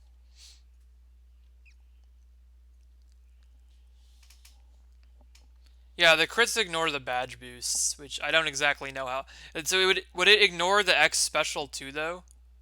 Would that be relevant to the? Sounds good. Uh, would the crit ignore the X special, and would that affect the damage from Mega Drain? I think it would. So you have an X special and then also badge boosts to worry about. So the way that this Giovanni fight works is you want to try to get through the Dugtrio without dying. The Dugtrio, if he crits you with Earthquake or Dig, you die. So you are in a lot of risk. But if you set up an X speed on the first turn, you can then guarantee you attack first with Earthquake and kill him on the second turn. And then on the second turn of the fight against Persian, you set up X accuracy to kill the rest of the Pokemon with the X accuracy X speed combo.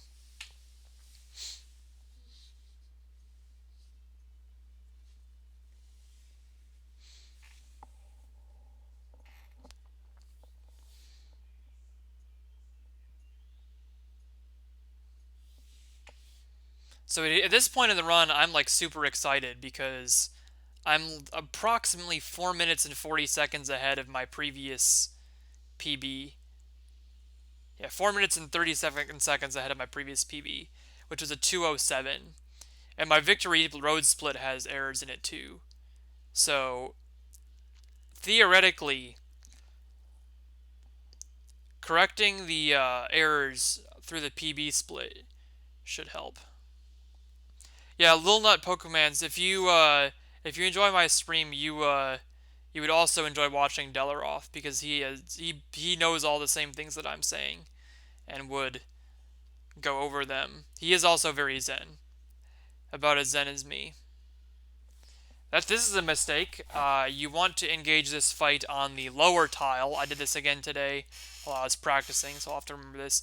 If you engage the fight on the lower tile of the bricks, he doesn't take one more step towards you. And then on this fight, you use X Special as the setup, which then guarantees your Ice Beam kills Sandslash. I know nothing, he says.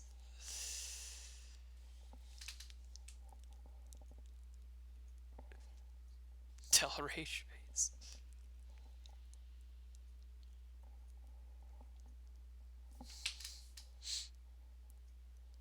Del Whelp. I need to add more of Del's faces to my. I think I have everything except the latest ones that you did.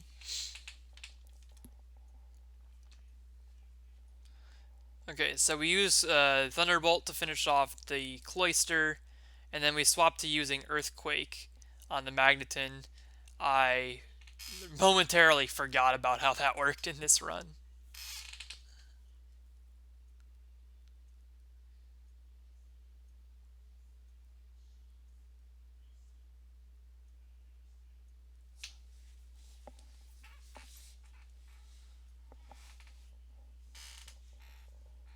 And there's the last Earthquake.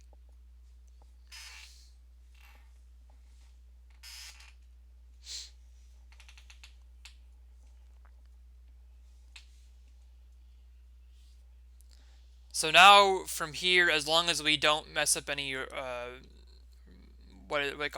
many of the boulder pushes with strength seriously, we are almost guaranteed to make it through to the Elite Four.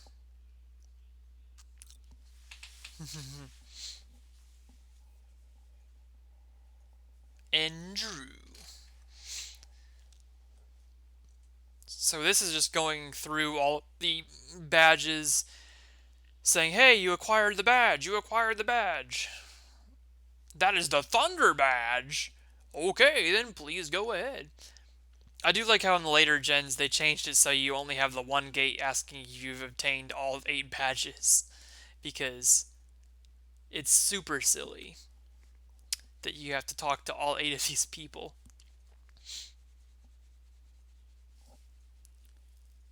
So we walk past. There's a max ether you can get on that little island if you need it, but you rarely need it. You should not actually need it ever, but you can get it.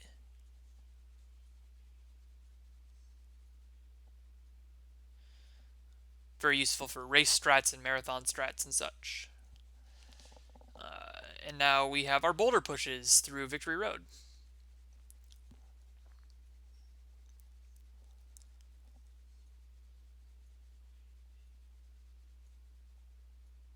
So the first thing you need to do is use a super repel, and then also on the same menu you should use strength on Lapras. So that's a mistake. Got to get those menus a little bit cleaner. A lot of my menuing is a little bit off kilter sometimes.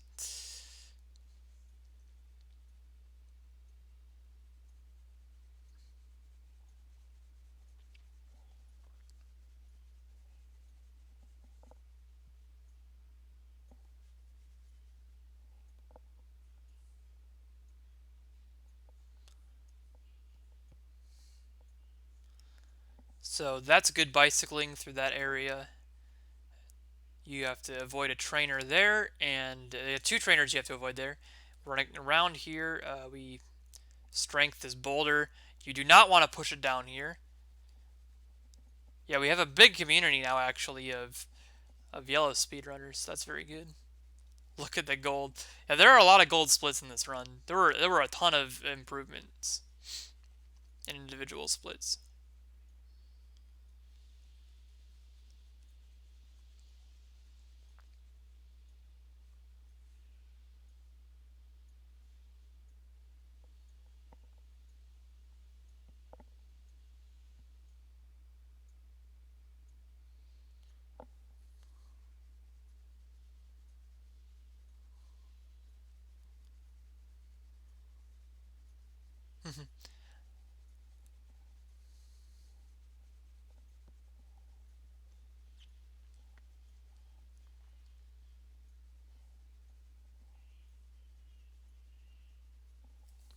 Oh, the starters two evolutions. Wow, interesting.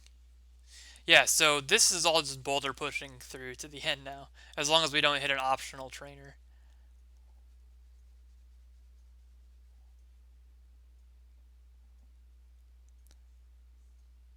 Wait, how is my Giovanni two? Do you have a bad Elite Four too? Because, oh, okay, you have the Laurely Death in your PV. Yeah. So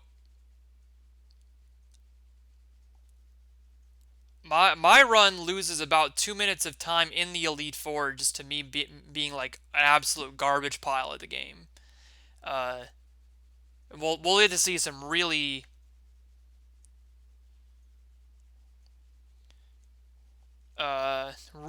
bad play in the Elite Four.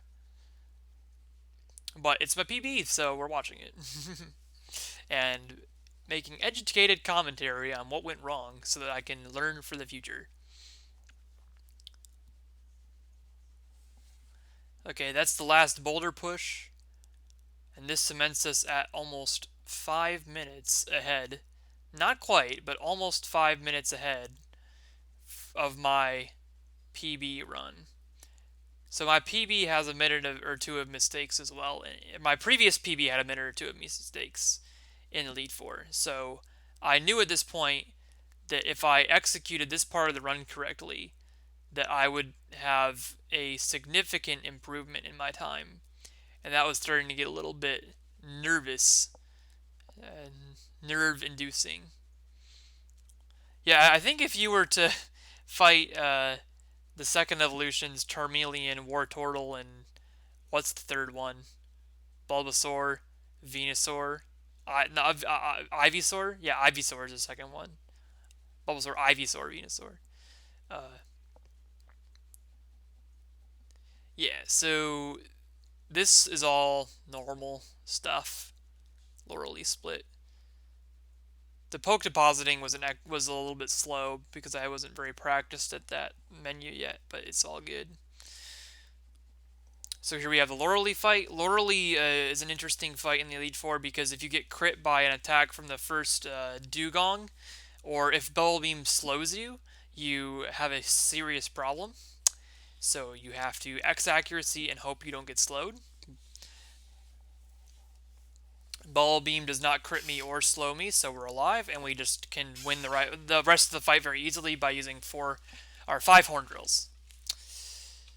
It's 5 Pokemon, 5 Horn Drills.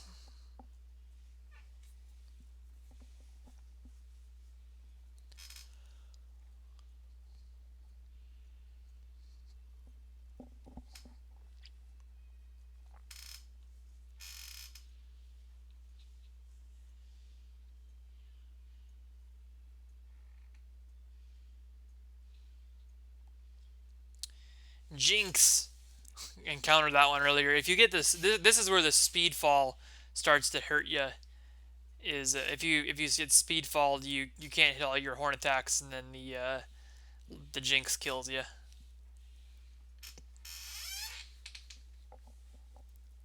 But now we defeated Laurely, so we can move on to yeah. So now we're 5 minutes ahead at Laurely, and I'm thinking this is a 202.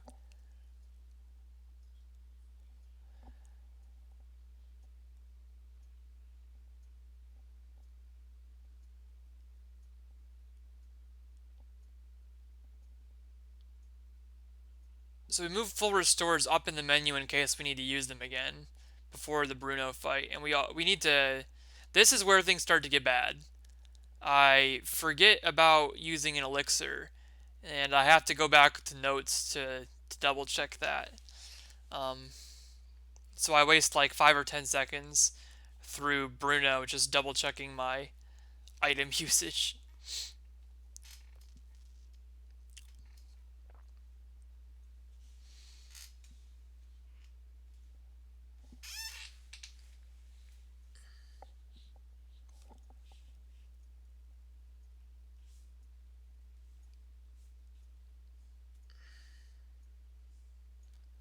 Let me swap to X accuracy. X defend is useless against the Horn Drill since Horn Drill is a one-hit KO move.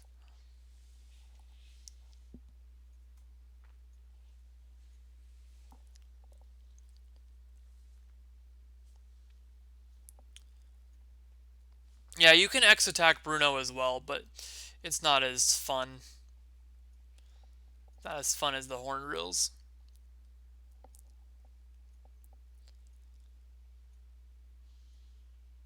Is X attack Earthquake a guaranteed strat as well on Bruno?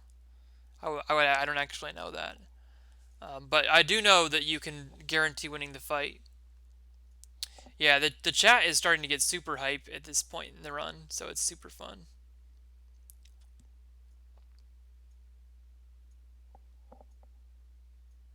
You have to two-shot the Machamp. Okay, so yeah, that's not a thing you want to do.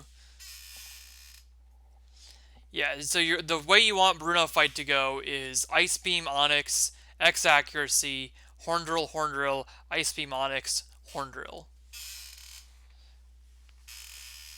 And then this fight, the problem that you end up having is not with your moveset. Your moveset is great for the fight. You need to X speed, though, to be faster than the last Gengar in the run. And doing that gives Gengar here a chance to lick you and get paralyzed. Because if you get paralyzed by lick, things start to go really bad. So this Gengar fight, I end up getting just completely destroyed on. Yes, you might not have the X accuracy for Bruno if you died a little early. So now I Ice Beam Golbat, and I think this is where things start to go downhill, is I get...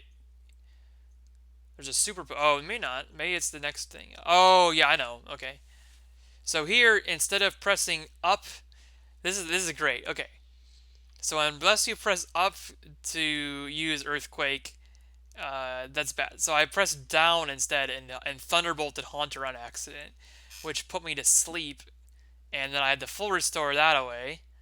And then I got confused and Earthquake and hit myself in confusion and get slept again. Yeah, I pressed down instead of up. I for some reason I like just forgot where in my menu Earthquake was. So now this starts to go downhill. But like a bunch of weird stuff happens. We finally get the Earthquake off.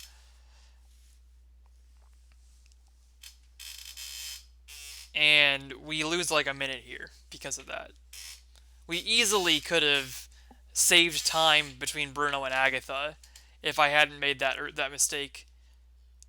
But it is what it is. You never know what would have gone differently. You never know if you would have missed something later in the run.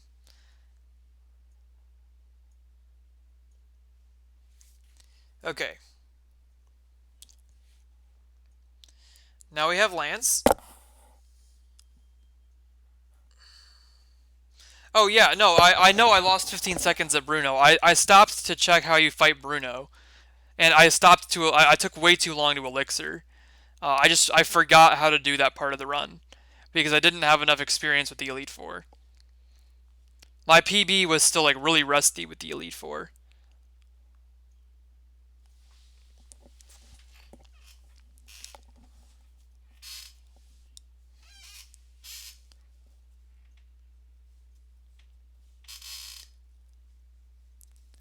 Geez, I was hoping we would hit this 100th follower at the end of the run today so I could do an invade. 100th follower invade on somebody. Is there somebody still running even right now? Tyrant's still running.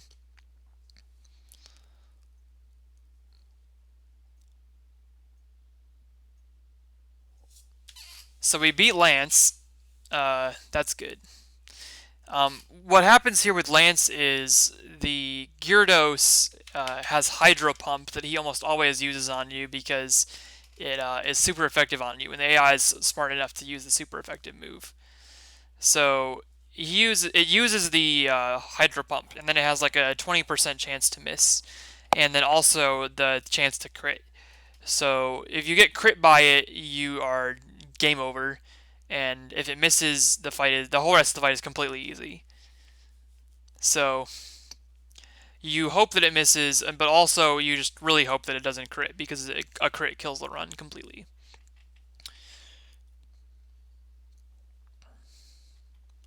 And then once you are through that problem, because the whole reason you have to risk the first Hydro Pump crit is you have to X speed to Ice Beam all of these flyers before they attack you. So that's a thing. Yeah, because the AI is smart enough in the Elite Four to use super effective moves on you.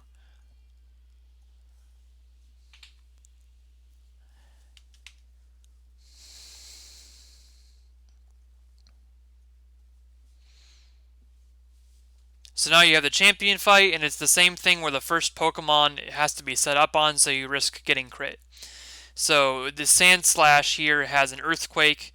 Sandslash has high base speed, so it's very likely to crit. So you have to, but the only way to get through the fight is to risk getting crit because you have to set up on the first Pokemon with an X accuracy. If you have lower speed, you have to set up with X speed, or actually, no, it's not X accuracy. You set up with X special if you have higher speed. That's why I'm rewatching these things. I forget, and then I need to remember. So yeah, you set up on the first Pokemon with X Special if you have high enough speed that you can outspeed the next Alakazam.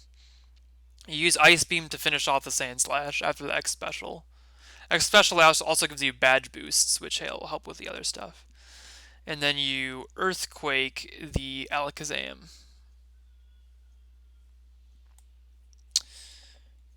Using your extra speed from the badge boost. Now we make more mistakes because this is of course, yep, you outspeed Alakazam because of the badge boost that you get from healing. So here is where I start to go. Uh, this is where things start to go really bad. I forget how to do the Executor fight, and it goes way longer than it needs to. Ends up costing me a 202.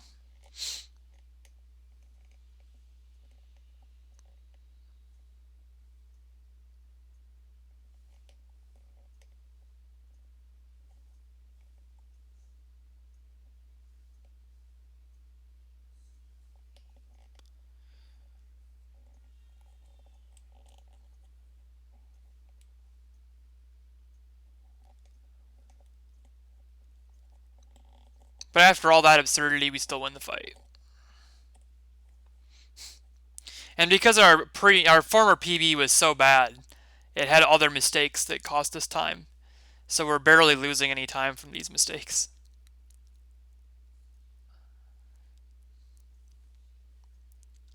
I did not understand the strats well enough at that point, Brostiff. I was really like I went through with Delaroth and Decon. I don't know if it was Decon, but somebody after this run finished, and we just like went over all the Elite Four strats one by one because I didn't know them. Yeah, I just didn't know the full the red bar strats and how all of that stuff worked out. So if you are in like a red bar state after the damage from the Sandslash, you want to try to poke a flute out of sleep.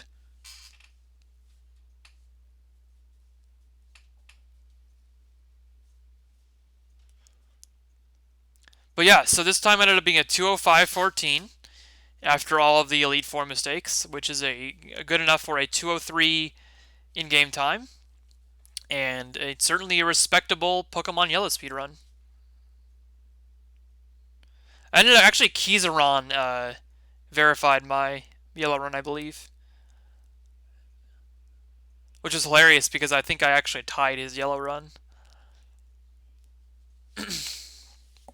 But yeah, that is the Yellow run. Nice. Yep, there's the 203 in game time, which I was very excited about. Like a little fist bump there at the end. All right. That was a good commentary there. I'm going to upload that to my YouTube so that you guys can follow along all of my little micro commentary of my play. And Mom, get the camera. He finished a good time. That's funny. All right, I'm gonna start packing up the stream for the night. I want to thank you guys for sticking around and watching all my run while I did the commentary, and I hope you guys have a good night.